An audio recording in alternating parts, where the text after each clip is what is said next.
ಯೋಂತಃ ಪ್ರವಿಶ್ಯ ಮಮ ವಾಚಮಿಮಾಂ ಪ್ರಸುಪ್ತಾಂ ಸಂಜೀವಯತ್ಯಖಿಲಶಕ್ತಿಧರಸ್ವಧಾಮ್ನಾ ಅನ್ಯಾಂಶ್ಚ ಹಸ್ತಚರಣಶ್ರವಣತ್ವಗಾದೀನ್ ಪ್ರಾಣಾನ್ನಮೋ ಭಗವತೆ ಪುರುಷಾಯ ತುಭ್ಯಂ. ಶ್ರೀನಿತ್ರರೂಪಿಣ್ಯುರುಗಾಯ ಪಾದಯೋಃ ಕರೋತಿ ಮಾನಂ ಬಹುಧಾ ವಿಭೂತಿಭಿಃ ಪ್ರೇಂಕಶ್ರಿತಾಯ ಕುಸುಮಾಕರಾನುಗೈಃ ವಿಧೀಯಮಾನಾ ಪ್ರಿಯಕರ್ಮಗಾಯತಿ. ದೇಹೇಂದ್ರಿಯಪ್ರಾಣಮನೋಭಿಮಾನೋ ಜೀವೋಂತರಾತ್ಮ ಗುಣಕರ್ಮಮೂರ್ತಿಃ. ಸೂತ್ರಂ ಮಹಾನಿತ್ಯುರುದೇಹಗೀತಃ ಸಂಸಾರ ಆಧಾವತಿಕಾರತಂತ್ರಃ. ಯಸ್ವಾಮಭಾವಮಖಿಲಶ್ರುತಿಸಾರಮೇಕಂ ಅಧ್ಯಾತ್ಮಗೀತಮತಿತೀರ್ಷತಾಂ ತಮೋನ್ಧಂ. ಸಂಸಾರಿಣಾಂ ಕರುಣಯಾಃ ಪುರಾಣಗುಹ್ಯಂ ತಂ ವ್ಯಾಸಸೂನುಪಯಾಮಿ ಗುರುಂ ಮುನೀನಾಂ. ಶ್ರೀ ಗುರುಭ್ಯೋ ನಮಃ. ಭಾಗವತ ಮಂಡಲ ಸೇವಾದ 8ನೇ ದಿವಸ ಇವತ್ತು. ಭಾಗವತದ 4ನೇ ಸ್ಕಂಧದ 9ನೇ ಅಧ್ಯಾಯವನ್ನು ನಾವಿವತ್ತು ನೋಡಬೇಕಾಗಿದೆ. ಕಳೆದ ದಿವಸ ಶಿವಪಾರ್ವತಿಯರ ಕಥೆಯನ್ನೆಲ್ಲ ನಾವು ಕೇಳಿದ್ದೇವೆ. ಅಲ್ಲಿ ಶಿವ ದೇವತೆಗಳಿಗೆ ಉಪದೇಶ ಮಾಡ್ತಾ ಕೂತಿರ್ತಾನೆ ಅನ್ನೋ ಒಂದು ಪ್ರಸಂಗ ಬಂದಿತ್ತು. ಅಲ್ಲಿ ಒಂದು ಶ್ಲೋಕ ಹೇಳಬೇಕು ಅಂತ ಅಂದ್ಕೊಂಡಿದ್ದೆ ಕಳೆದ ದಿವಸ, ಅದಾಗಿರಲಿಲ್ಲ. ಆ ಶ್ಲೋಕ ಇವತ್ತು ನೆನಪು ಮಾಡಿಕೊಂಡು ಹೇಳ್ತಿದ್ದೇನೆ. ದಕ್ಷಿಣಾಮೂರ್ತಿ ಅಂತ ಶಿವನಿಗೊಂದು ಹೆಸರಿದೆ. ನಾನು ಹೇಳುವ ಶ್ಲೋಕ ಪೂರ್ಣವಾಗಿ ಎಲ್ರಿಗೂ ನೆನಪಿರ್ಬೇಕಾಗಿಲ್ಲ, ಆದರೆ ಆ ದಕ್ಷಿಣಾಮೂರ್ತಿ ಅನ್ನೋ ಹೆಸರು ಎಲ್ರಿಗೂ ನೆನಪಿರಿ. ಶಿವ ಜ್ಞಾನದಾಯಕ. ಎಲ್ಲಿಯೇ ಶಿವನಿಗೆ ನಮಸ್ಕಾರ ಮಾಡೋ ಪ್ರಸಂಗ ಬಂದಾಗೆಲ್ಲ ಶಿವ ಶಿವ ಅಂತೇವೆ, ಪಾರ್ವತಿ ರಮಣ ಅಂತೇವೆ. ಹಾಗೆ ದಕ್ಷಿಣಾಮೂರ್ತಿ ಅಂಥೇಳಿ ಶಿವನ ಹೆಸರನ್ನು ತಗೊಂಡು ನಮಸ್ಕಾರ ಮಾಡಬೇಕು. ಪ್ರೋದ್ಯಚ್ಛಾಕ ಮಹಾವಟದ್ರುಮತಲೆ ಯೋಗಾಸನಸ್ಥಂ ಪ್ರಭು ಪ್ರತ್ಯಕ್ಷತ್ವ ವಿಭೂಸುಭಿಃ ಪ್ರತಿದಿಶಂ ಪ್ರೋದ್ವೀಕ್ಷಮಾಣಾನನಂ ಮುದ್ರಾಂ ತರ್ಕಮಯೀಂ ದಧಾನಮಮಲಂ ಕರ್ಪೂರ ಗೌರಂ ಶಿವಂ ಹೃದ್ಯಂತಃ ಕಲಯೇ ಸ್ಫುರಂತ ಮನುಷ್ಯಂ ಶ್ರೀ ದಕ್ಷಿಣಾಮೂರ್ತಿಕಂ ಅಂತ ಆ ಶ್ಲೋಕ. ಈಗ ಹಿಂದೆ ಭಾಗವತದ 2ನೇ ಸ್ಕಂದದಲ್ಲಿ ಜ್ಞಾನ ಬೇಕಾದವನು ಶಿವನನ್ನು ಆರಾಧನೆ ಮಾಡಬೇಕು ಅಂತ ಬಂದಿರ್ತಲ್ಲ, ಅಲ್ಲಿ ವಿದ್ಯಾಕಾಮಸ್ತು ಗಿರೀಶಂ ಅಂತ ಬಂದಿದೆ. ಗಿರೀಶ ಅಂದರೆ ಪಾರ್ವತಿ ರಮಣ ಶಿವ, ಗಿರಿ ಅಂದ್ರೆ ಕೈಲಾಸ, ಅಲ್ಲಿ ಶ ಅಂದ್ರೆ ಇರುವವನು ಅಂತ ಅದರ ಅರ್ಥ. ಅದಕ್ಕೆ ವ್ಯಾಖ್ಯಾನ ಮಾಡುವವರು ದಕ್ಷಿಣಾಮೂರ್ತಿ ಅಂತ ಒಂದು ಹೆಸರು ಹಾಕಿದ್ದಾರೆ. ವಿಜಯೇಂದ್ರ ತೀರ್ಥರು, ಪೇಜಾವರ ಮಠದ ಹಿಂದಿನ ಒಬ್ಬರು ಯತಿಗಳು, ಅಲ್ಲಿ ಅದಕ್ಕೆ ಭಾಗವತಕ್ಕೆ ವ್ಯಾಖ್ಯಾನ ಮಾಡಿದವರು. ಕಣ್ಣು ತೀರ್ಥದಲ್ಲಿ ಮಂಗಳೂರಿನ ಹತ್ರ ಅವ್ರದ್ದು ಬೃಂದಾವನ ಇದೆ. ಅವರು ಈ ಗಿರೀಶ ಅನ್ನೋ ಶಬ್ದಕ್ಕೆ ದಕ್ಷಿಣಾಮೂರ್ತಿ ಅಂತ ಶಬ್ದ ಅರ್ಥ ಬರೆದಿದ್ದಾರೆ. ದಕ್ಷಿಣಾಮೂರ್ತಿ ಯಾಕೆ ಬರೆದಿದ್ದಾರೆ ಅಂತ ಅವಾಗೊಂದು ನೋಡಿದ್ದೆ. ಅದನ್ನು ಆವಾಗ ಹಿಂದೊಮ್ಮೆ ಹೇಳಿದ್ದೆ, ಈಗ ಮತ್ತೆ ನೆನಪು ಮಾಡಿಕೊಂಡು ಅದನ್ನು ಹೇಳ್ತಿದ್ದೇನೆ. ಮಹಾವಟ ಇಲ್ಲಿ ಭಾಗವತದಲ್ಲಿ ಬಂದಂತೆ ಅದು ಒಂದು ಶ್ಲೋಕ. ಅದು ಭಾಗವತದಲ್ಲಿ ಬಂದದ್ದಲ್ಲ, ಬೇರೆ ಯಾವುದೋ ಶಾಸ್ತ್ರದಲ್ಲಿ ಬಂದದ್ದು. ದೊಡ್ಡ ಒಂದು ವಟವೃಕ್ಷ. ಆ ವಟವೃಕ್ಷದ ಬುಡದಲ್ಲಿ ಅವನು ಕೂತ್ಕೊಂಡಿದ್ದಾನೆ ಶಿವ. ಯೋಗಾಸನದಲ್ಲಿ ಕೂತ್ಕೊಂಡಿದ್ದಾನೆ. ಮತ್ತೆ ಅವನ ಸುತ್ತಲೂ ಆ ತತ್ವಜ್ಞಾನವನ್ನು ಪಡೆಯಬೇಕೆಂಬ ಬಯಕೆಯಿಂದ ಅನೇಕ ಜನ ಋಷಿಗಳು ಕೂತಿದ್ದಾರೆ. ಅವರೆಲ್ಲ ಸುತ್ತಲೂ ಕೂತ್ಕೊಂಡು ಅವನ ಮುಖವನ್ನೇ ನೋಡ್ತಿದ್ದಾರೆ. ಅವನ ಕೈಯಲ್ಲಿ ತರ್ಕ ಮುದ್ರಾ ಇದೆ. ಇದು ಜ್ಞಾನ ಮುದ್ರಾ ಅಂತ ಕರೀತಾರೆ. ತರ್ಕ ಮುದ್ರಾ ಅಂದ್ರೂ ಜ್ಞಾನ ಮುದ್ರಾ ಅಂದ್ರೂ ಒಂದೇ. ಕರ್ಪೂರದಂತೆ ಬೆಳ್ಳಗಿದ್ದಾನೆ. ಅವನನ್ನ ಹೃದಯದಲ್ಲಿ ನಾನು ಧ್ಯಾನ ಮಾಡ್ತೀನಿ ಅಂತ ಆ ದಕ್ಷಿಣಾಮೂರ್ತಿ ಬಗ್ಗೆ ಹೇಳ್ತಾರೆ. ಮತ್ತೆ ಇನ್ನೊಂದು ಶ್ಲೋಕ ಅದೇ ಶಾಸ್ತ್ರದಲ್ಲಿ ಕೇಳಿ ಬರ್ತದೆ. ನಿತ್ಯಂಚ ದಕ್ಷಿಣಾಮೂರ್ತಿ ಧ್ಯಾಯೇದ್ದೇವ ಮತಂ ಧ್ಯಾಯೇತ್ ಸಾಧಕವತ್ತನಃ. ನಿತ್ಯವೂ ದಕ್ಷಿಣಾಮೂರ್ತಿಗೆ ನಮಸ್ಕಾರ ಮಾಡಬೇಕು, ಧ್ಯಾನ ಮಾಡಬೇಕು. ಹಾಗೆ ಮಾಡಿದರೆ ಒಂದು ವರ್ಷದೊಳಗೆ ಶಾಸ್ತ್ರ ವ್ಯಾಖ್ಯಾನ ಸಾಮರ್ಥ್ಯಂ ಲಭತೆ ವತ್ಸರ ಅಂತದೆ. ಒಂದು ವರ್ಷದೊಳಗೆ ಪಂಡಿತನಾಗಿ ಇನ್ನೊಬ್ಬರಿಗೆ ಪ್ರವಚನ ಪಾಠ ಮಾಡುವಷ್ಟು ಶಕ್ತಿ ಪಡ್ಕೋತಾನೆ. ಇವೆಲ್ಲ ಶಿವನ ಅನುಗ್ರಹದಿಂದ ಆಗ್ತದೆ ಅಂತ ಅಲ್ಲಿ ವರ್ಣನೆ ಮಾಡ್ತಾರೆ. ಇಲ್ಲಿ ಶಾಸ್ತ್ರಗಳನ್ನು ಅಧ್ಯಯನ ಮಾಡಿ ಪಂಡಿತ ಅಂತ ಅನಿಸ್ಕೊಂಡು ಪಾಠ ಪ್ರವಚನದಲ್ಲಿ ತೊಡಗಬೇಕಾದ್ರೆ ಬಹಳ ವಿಳಂಬ ಆಗ್ತದೆ. ಅದು ಇಲ್ಲಿ ಆದರೆ ಶಿವನ ಆರಾಧನೆಯಿಂದ ಏನೇನು ಆಗ್ತದೆ ಅಂತ ಅನ್ನೋದನ್ನ ಅಲ್ಲಿ ವರ್ಣನೆ ಮಾಡಿದ್ದಾರೆ. ಕಳೆದ ದಿವಸ ಅದನ್ನು ಹೇಳಬೇಕಾಗಿತ್ತು, ಹೇಳಲಿಕ್ಕಾಗಿರಲಿಲ್ಲ, ಈಗ ಅದನ್ನು ಹೇಳ್ತಿದ್ದೇನೆ. ಮತ್ತೆ ದಕ್ಷ ಯಜ್ಞದ ಧ್ವಂಸ ಆಗಿತ್ತಲ್ಲ, ದಕ್ಷ ಯಜ್ಞದ ಧ್ವಂಸ ಆದಾಗ ಅಲ್ಲಿ ಒಬ್ಬೊಬ್ಬರಿಗೆ ಒಂದೊಂದು ಹಾನಿಯಾಗಿತ್ತು. ಒಬ್ಬೊಂದು ಹಲ್ಲು ಹೋಗಿತ್ತು, ಒಬ್ಬೊಂದು ಕಣ್ಣು ಹೋಗಿತ್ತು, ಹೀಗೆಲ್ಲ ಹಾನಿಯಾಗಿತ್ತು. ಕೂಶ ತನ್ನ ಹಲ್ಲು ಕಳ್ಕೊಂಡಿದ್ದ, ಮತ್ತೊಬ್ಬ ತನ್ನ ಕಣ್ಣನ್ನು ಕಳ್ಕೊಂಡಿದ್ದ. ಅದೆಲ್ಲ ಸರಿ ಆಗಲಿ ಅಂತ ಮತ್ತೆ ಶಿವ ಅವರಿಗೆ ಅನುಗ್ರಹ ಮಾಡಿದ ಅಂತ ಬಂದಿತ್ತು. ಅದನ್ನ ಹೆಚ್ಚು ನಾನು ವಿವರವಾಗಿ ಹೇಳಿರಲಿಲ್ಲ. ಒಬ್ಬರು ಅದ್ರ ಬಗ್ಗೆ ವಿಶೇಷ ಜಿಜ್ಞಾಸೆ ಮಾಡಿದರು. ಇವತ್ತು ಯಜ್ಞ ನಡೆಯುವಾಗ ಪೂಷಾ ದೇವತೆಗೆ ಒಂದು ಬೇರೆ ವ್ಯವಸ್ಥೆ ಇದೆ. ಅದೇನು ಮಾಡ್ತಾರೆ ಅಂದ್ರೆ, ಅವನಿಗೆ ಹಿಟ್ಟಿನ ಆಹುತಿ ಕೊಡ್ತಾರೆ. ಹಲ್ಲು ಕಳ್ಕೊಂಡಿದ್ದಾನಲ್ಲ ಪೂಷಾ ದೇವತೆ, ಅವನು ಹಿಟ್ಟನ್ನು ಸ್ವೀಕಾರ ಮಾಡಲಿ ಅಂತಲೇ ಇದೆ. ಇಲ್ಲೇ ಭಾಗವತದಲ್ಲಿ ಕಳೆದ ದಿವಸ 8ನೇ ಅಧ್ಯಾಯದಲ್ಲಿ ಏನು ನೋಡಿದ್ದೀವಿ, ಅಲ್ಲಿ ಆ ಹಿಟ್ಟಿನ ಆಹುತಿಯನ್ನು ಅವನಿಗೆ ಕೊಡ್ತಾರೆ ಅಂತ ಬಂದಿದೆ. ಪೂಷಾತು ಯಜಮಾನಸ್ಯ ದದ್ಭಿರು ಚಕ್ಷತು ಪಿಷ್ಟ ಭುಕ್, ಪಿಷ್ಟ ಅಂದ್ರೆ ಹಿಟ್ಟು, ಅದನ್ನು ತಿನ್ನಲಿ ಅಂತ. ಮತ್ತೆ ಅವನು ಇನ್ನೊಂದ್ಸರಿ ಹಲ್ಲು ಬಂತು ಶಿವನ ಅನುಗ್ರಹದಿಂದ, ಪೂಷಾ ಅನ್ನೋ ದೇವತೆಗೆ ಇನ್ನೊಂದ್ಸರಿ ಹಲ್ಲು ಬಂತು ಅಥವಾ ಹಲ್ಲು ಬರಲೇ ಇಲ್ಲೋ, ಹಿಟ್ಟನ್ನೇ ತಿನ್ನು ಹೇಗೆ ಅಂತ ಒಂದು ಜಿಜ್ಞಾಸೆ ಒಬ್ರು ಮುಂದಿಟ್ಟರು. ನಾನು ಸ್ವಲ್ಪ ವೇಗವಾಗಿ ಕಥೆಯನ್ನು ಮುಂದುವರಿಸ್ತಿರ್ತೀನಿ, ಆದ್ರಿಂದ ಎಲ್ಲ ಸಣ್ಣ ಸಣ್ಣ ಅಂಶಗಳನ್ನು ಹೇಳಿರಲಿಲ್ಲ ಕಳೆದ ದಿವಸ. ಆದ್ರೆ ಅವರು ಜಿಜ್ಞಾಸೆ ಮಾಡಿದ್ರಿಂದ ಮತ್ತೆ ನಾನು ತೆಗೆದು ಅಲ್ಲಿದು ಅಂಶಗಳನ್ನೆಲ್ಲ ಗಮನಕ್ಕೆ ತಂದ್ಕೊಂಡು ಮತ್ತೆ ಇವತ್ತು ಹೇಳಬೇಕಾಯ್ತು. ಅವನಿಗೆ ಮತ್ತೊಂದ್ಸರಿ ಹಲ್ಲೇನು ಬಂದದ್ದು ಕಾಣಿಸೋದಿಲ್ಲ ಇಲ್ಲಿ ಭಾಗವತದಲ್ಲಿ. ಆದರೆ ಬೇರೆ ಪುರಾಣಗಳಲ್ಲಿ ಪ್ರಶೀರ್ಣ ದಶನ ಪೂಷ್ಣ ನೇತ್ರೇ ನಷ್ಟೇ ಭಗಸ್ಯಚ, ಅಶ್ವಿನಿ ದೇವತೆಗಳು ಅವನು ಕಳೆದು ಹೋದ ಹಲ್ಲುಗಳನ್ನ ಮತ್ತೆ ಸರಿ ಮಾಡಿದರು, ಕಿತ್ತು ಹೋದ ಭಗನ ಕಣ್ಣುಗಳನ್ನು ಸರಿ ಮಾಡಿದರು ಅಂತ ಬೇರೆ ಕೆಲವು ಪುರಾಣಗಳಲ್ಲಿ, ಆಯುರ್ವೇದದ ಗ್ರಂಥಗಳಲ್ಲಿ ಅದೆಲ್ಲ ಕಾಣಿಸ್ತದೆ. ಹಾಗಾದ್ರೆ ಭಾಗವತದಲ್ಲಿ ಏನಿದೆ ಅಂದ್ರೆ, ಅವನು ಹಿಟ್ಟಿನ ಆಹುತಿ ಕೊಡದೆ ಅಂತ. ಅಕ್ಕಿ ಏನಿರ್ತಲ್ಲ, ಅಕ್ಕಿ ಕಾಳನ್ನ ಹಿಟ್ಟು ಮಾಡಿ ಅದನ್ನು ಬೇಯಿಸಿದ್ರೆ ಯಜ್ಞದಲ್ಲಿ ಹಾಕ್ಲಿಕ್ಕೆ, ಅದಕ್ಕೆ ಪುರೋಡಾಶ ಅಂತ ಕರೀತಾರೆ. ಹಿಟ್ಟು ಮಾಡ್ದೇನೆ ಅಕ್ಕಿಯನ್ನು ಹಾಗೆ ಬೇಯಿಸಿದ್ರೆ ಅದಕ್ಕೆ ಚರು ಅಂತ ಅನ್ನ. ಈ ಕೂಶನಿಗೆ ಹಲ್ಲಿಲ್ಲ ಆದ್ರಿಂದ ಅವನಿಗೆ ಅನ್ನ ಕೊಡೋದಿಲ್ಲ, ಅನ್ನ ಅದು ಜಗದು ತಿನ್ಬೇಕಾಗ್ತದೆ. ಅವನಿಗೆ ಇವತ್ತು ಹಿಟ್ಟಿನ ಆಹುತಿಯನ್ನೇ ಕೊಡ್ತಾರೆ. ಇದು ಅಲ್ಲಿರುವಂಥ ವ್ಯವಸ್ಥೆ. ಇದೆಲ್ಲ ಶಾಸ್ತ್ರದಲ್ಲಿ ಬೇರೆ ಬೇರೆ ಕಡೆ ಈ ಥರ ಬಂದಿದೆ. ದೇವತೆಗಳ ಚಿನ್ನ ಭಿನ್ನವಾದ ಅವಯವಗಳೆಲ್ಲ ಮತ್ತೆ ಬರಲಿ ಅಂತ ಒಂದು ಕಡೆ ಇದೆ. ಅಷ್ಟನ್ನೇ ನಾನು ನಿನ್ನೆ ಹೇಳಿದ್ದೆ. ಪೂಷಾ ದೇವತೆ ನಿರ್ದಿಷ್ಟವಾದ ವ್ಯವಸ್ಥೆಯನ್ನು ಅಂತ ಕಳೆದ ದಿವಸ ಹೇಳಿರಲಿಲ್ಲ. ಭಗನಿಗೆ, ಭಗ ಅನ್ನೋ ದೇವತೆಗೆ ಕಣ್ಣು ಹೋಗಿತ್ತು. ಅವನೇನ್ ಮಾಡ್ಬೇಕು, ನೋಡ್ಲಿಕ್ಕೆ ಒಂದು ಕಣ್ಣು ಬೇಕಲ್ಲ. ಇನ್ನೊಬ್ಬ ಮಿತ್ರ ಅಂತ ದೇವತೆ ಇದ್ದಾನೆ, ಅವನ ಕಣ್ಣಿನ ಮೂಲಕ ಇವನು ನೋಡ್ಲಿ, ಒಬ್ಬೊಬ್ಬರಿಗೊಂದು ವ್ಯವಸ್ಥೆ ಮಾಡಿ. ಹಲ್ಲು ಒಬ್ಬನಿಗೆ ಹೋಗಿತ್ತಲ್ಲ, ಅವನಿಗೆ ಹಿಟ್ಟಿನ ಆಹುತಿ ಕೊಡ್ಲಿ. ಕಣ್ಣೊಂದು ಹೋಗಿತ್ತಲ್ಲ, ಅವನು ಇನ್ನೊಬ್ಬರ ಕಣ್ಣಿನಿಂದ ನೋಡುವಂತಾಗಲಿ. ಈ ಕೆಲವರು ತೋಳು ಕಳ್ಕೊಂಡಿದ್ರು ಈ ವೀರಭದ್ರ ಮತ್ತು ಅವನ ಅನುಯಾಯಿಗಳ ದಾಳಿಯಿಂದ. ಅವ್ರು ತೋಳಿಲ್ಲದೆ ಇದ್ದವ್ರು ಏನ್ ಮಾಡ್ಬೇಕು, ಅಶ್ವಿನಿ ದೇವತೆಗಳ ತೋಳಿನಿಂದ ಅವರು ಕೆಲಸ ಮಾಡುವಂತಾಗಲಿ. ಹೀಗೆ ಯಾರ್ಯಾರಿಗೆ ಯಾವ್ಯಾವ ಅಂಗ ಇಲ್ಲವೋ ಉಳಿದ ದೇವತೆಗಳು ಆ ಅಂಗಗಳನ್ನು ಅವ್ರಿಗೆ ಕೊಟ್ಟ ಕೆಲಸ ಮಾಡಿಸ್ಲಿ ಅಂತ ವ್ಯವಸ್ಥೆ ಮಾಡಿದ ಶಿವ. ಈ ಥರ ಅಲ್ಲಿ ಬಂದಿದೆ.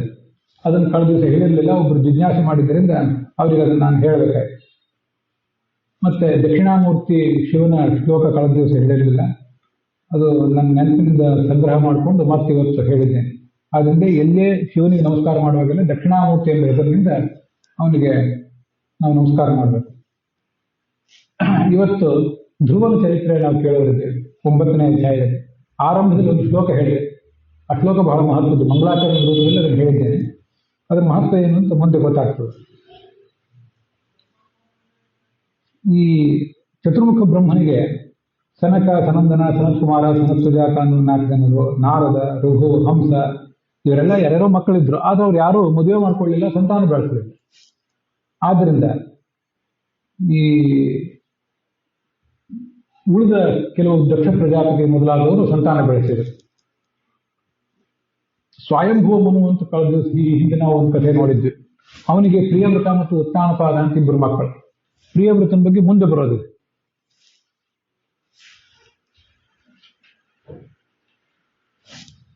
ಈಗ ಇಲ್ಲಿ ಉತ್ತಾನಪಾದನ ಬಗ್ಗೆ ನಾವು ನೋಡಬೇಕು. ಉತ್ತಾನಪಾದನಿಗೆ 2 ಹೆಂಡರು, ಸುನೀತಿ ಮತ್ತು ಸುರುಚಿ. ಈ ಥರ ಇಬ್ಬರು ಮಕ್ಕಳು. ಅದರಲ್ಲಿ ಸುನೀತಿ ಅನ್ನೋಳಿಗೆ ಧ್ರುವ ಅಂತ ಒಬ್ಬ ಮಗ ಇದ್ದ. ಉತ್ತಮ ಅಂತನವನು ಸುರುಚಿ ಎನ್ನುವಳಿಗೆ ಮಗ. ಈ ಕಥೆ ಬಹಳ ಮಹತ್ವದ್ದು. ಈ ರಾಜನಿಗೆ ಸುರುಚಿ ಬಗ್ಗೆ ಬಹಳ ಪ್ರೀತಿ, ಮೋಹ. ಸುನೀತಿ ಬಗ್ಗೆ ಅಷ್ಟು ಮೋಹ ಇರಲಿಲ್ಲ. ಸುನೀತಿಯ ಮಗನೇ ಧ್ರುವ. ಕಥೆ ಗಮನಿಸ್ಬೇಕು. ಈ ರಾಜನಿಗೆ ಉತ್ತಾನಪಾದ ಅಂತ ಹೇಳಿದ್ರು. ಅವನ ಹೆಂಡಂದ್ರು ಒಬ್ಳು ಸುರುಚಿ, ಒಬ್ಳು ಸುನೀತಿ. ಈ ಕಥೆ ಏನಿರ್ತದಲ್ಲ, ಈ ಭಾಗವತದಲ್ಲಿ ಬಂದಿರೋ ಕಥೆ, ಮಹಾಭಾರತದಲ್ಲಿ ಬಂದ ಕಥೆ, ಅವೆಲ್ಲ ಒಂದೊಂದು ದೃಷ್ಟಿಯಿಂದ ನಮ್ಮ ವ್ಯಕ್ತಿತ್ವಕ್ಕೆ ಹೊಂದ್ಕೊಳ್ಳುವಂತೆ ಇರ್ತಾರೆ. ನಾವೇ ಉತ್ತಾನಪಾದ. ನಮಗೆ ಸುನೀತಿ ಮತ್ತು ಸುರುಚಿ ಅಂತ ಎರಡು ಅನುಕೂಲಗಳು ಬಂದವರಿಗೆ. ಸುನೀತಿ ಅಂದ್ರೆ ಒಳ್ಳೆ ನೀತಿ, ಒಳ್ಳೆ ಧರ್ಮ, ನ್ಯಾಯ, ನೀತಿ. ಸುರುಚಿ ಅಂದ್ರೆ ಒಳ್ಳೆ ಟೇಸ್ಟ್, ತಿನ್ನೋದು, ಉಣ್ಣೋದು, ಭೋಗ ಮಾಡೋದು, ಇವೆಲ್ಲ ಒಳ್ಳೆ ಟೇಸ್ಟ್, ರುಚಿ. ಅದು ನಮಗೆಲ್ಲ ಸಹಜವಾಗಿ ಯಾವುದ್ರ ಬಗ್ಗೆ ಆಸಕ್ತಿ? ನೀತಿ, ಧರ್ಮದ ಬಗ್ಗೆ ಆಸಕ್ತಿ ಇರೋದಿಲ್ಲ. ನಮಗೆ ರುಚಿ ಬಗ್ಗೆ ಆಸಕ್ತಿ. ಅದರಿಂದ ಏನು ಮನುಷ್ಯ ಕೇಳಿ ಅನುಭವಿಸ್ತಾನೆ? ಆರಂಭದಲ್ಲೇ ಆ ಕಥೆ ಸಾರಾಂಶ ನಾವು ಕೇಳಿದ್ರೆ, ಯಾರು ನೀತಿ ಬಗ್ಗೆ ಗಮನ ಕೊಡುವುದನ್ನು ಬಿಟ್ಟು ರುಚಿ ಬಗ್ಗೆ ಗಮನ ಕೊಟ್ಟರೆ, ಇಂದ್ರಿಯ ಭೋಗದ ಕಡೆ ಗಮನ ಕೊಟ್ಟರೆ ಅವನು ಹಾಳಾಗಿ ಹೋಗ್ತಾನೆ, ಪಶ್ಚಾತ್ತಾಪ ಪಡ್ಬೇಕಾಗ್ತದೆ ಅಂತ ಅಲ್ಲಿ ಹೇಳ್ತಾರೆ. ಆ ಸುನೀತಿ ಅನ್ನುವ ಮಗ ಏನಿದ್ದ ಉತ್ತಮ ಮುಂದೆ ಸತ್ತು ಹೋಗ್ತಾನ. ಸುನೀತಿಯ ಮಗ ಧ್ರುವ ಆರಂಭದಲ್ಲಿ ಕಷ್ಟಪಡ್ತಾನೆ, ಆದ್ರೆ ಮುಂದೆ ಭಗವಂತನ ಅನುಗ್ರಹ ಗಳಿಸಿ ದೊಡ್ಡ ರಾಜನಾಗ್ತಾನೆ. ಈಗ ಆ ಧ್ರುವರಾಜನ ಕಥೆ ನೋಡ್ಬೇಕು. ಸಾಮಾನ್ಯವಾಗಿ ಆ ಗಂಡ ಉತ್ತಾನಪಾದ ತನ್ನ ಹೆಂಡತಿಯಿಂದ ಸುರುಚಿಯನ್ನು ತನ್ನ ಹತ್ರ ಕೂಡಿಸ್ಕೊಂಡಿರ್ತಿದ್ದ ಸಿಂಹಾಸನದ ಮೇಲೆ. ಅವಳ ಮಗ ಉತ್ತಮ ರಾಜನ ತೊಡೆ ಮೇಲೆ ಕೂತಿರ್ತಿದ್ದ. ಆ ಸುನೀತಿ ಎಲ್ಲೋ ತನ್ನ ಮನೆಯಲ್ಲಿ ತಾಗಿರ್ತಿದ್ದ. ಅರಮನೆಯಲ್ಲಿ ಅವಳಿಗೊಂದು ಬೇರೆ ಸ್ಥಳದಿಂದ ಅವಳು ಇರ್ತಿದ್ದ. ಈ ಧ್ರುವ ಎಲ್ಲಿಂದನೋ ಬಂದ. ಉತ್ತಮ ತಂದೆ ತೊಡೆ ಮೇಲೆ ಕೂತಿದ್ದ, ತಂದೆ ಅವನು ಮುದ್ದು ಮಾಡ್ತಿದ್ದ. ಧ್ರುವ ತಂದೆ ತೊಡೆ ಮೇಲೆ ಕೂತ್ಕೋಬೇಕು ಅಂತ ಬಂದ, ತಂದೆ ಗಮನ ಕೊಡಲಿಲ್ಲ. ಯಾಕೆಂದ್ರೆ ಆ ಕಿರಿಯ ಹೆಂಡತಿಯ ಭಯ.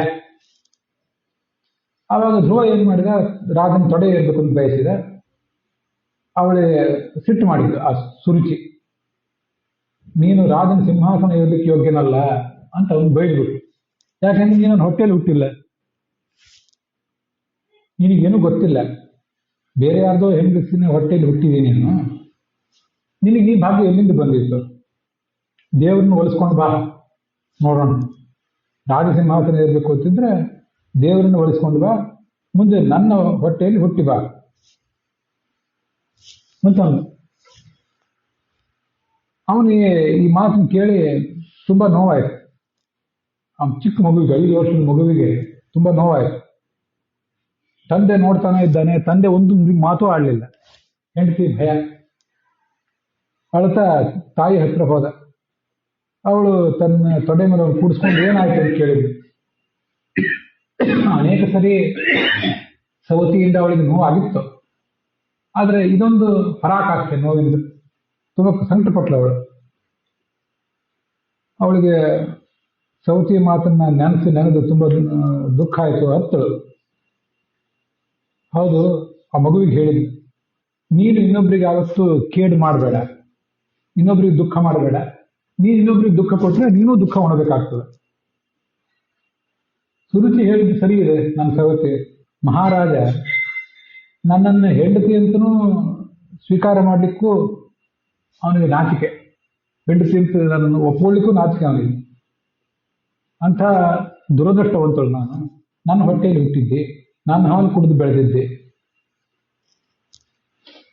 ಅವಳು ನಿನಗೆ ಮಲತಾಯಿ, ಆದ್ರೆ ಅವಳು ಹೇಳಿದೊಂದು ಮಾತದು ಸತ್ಯ.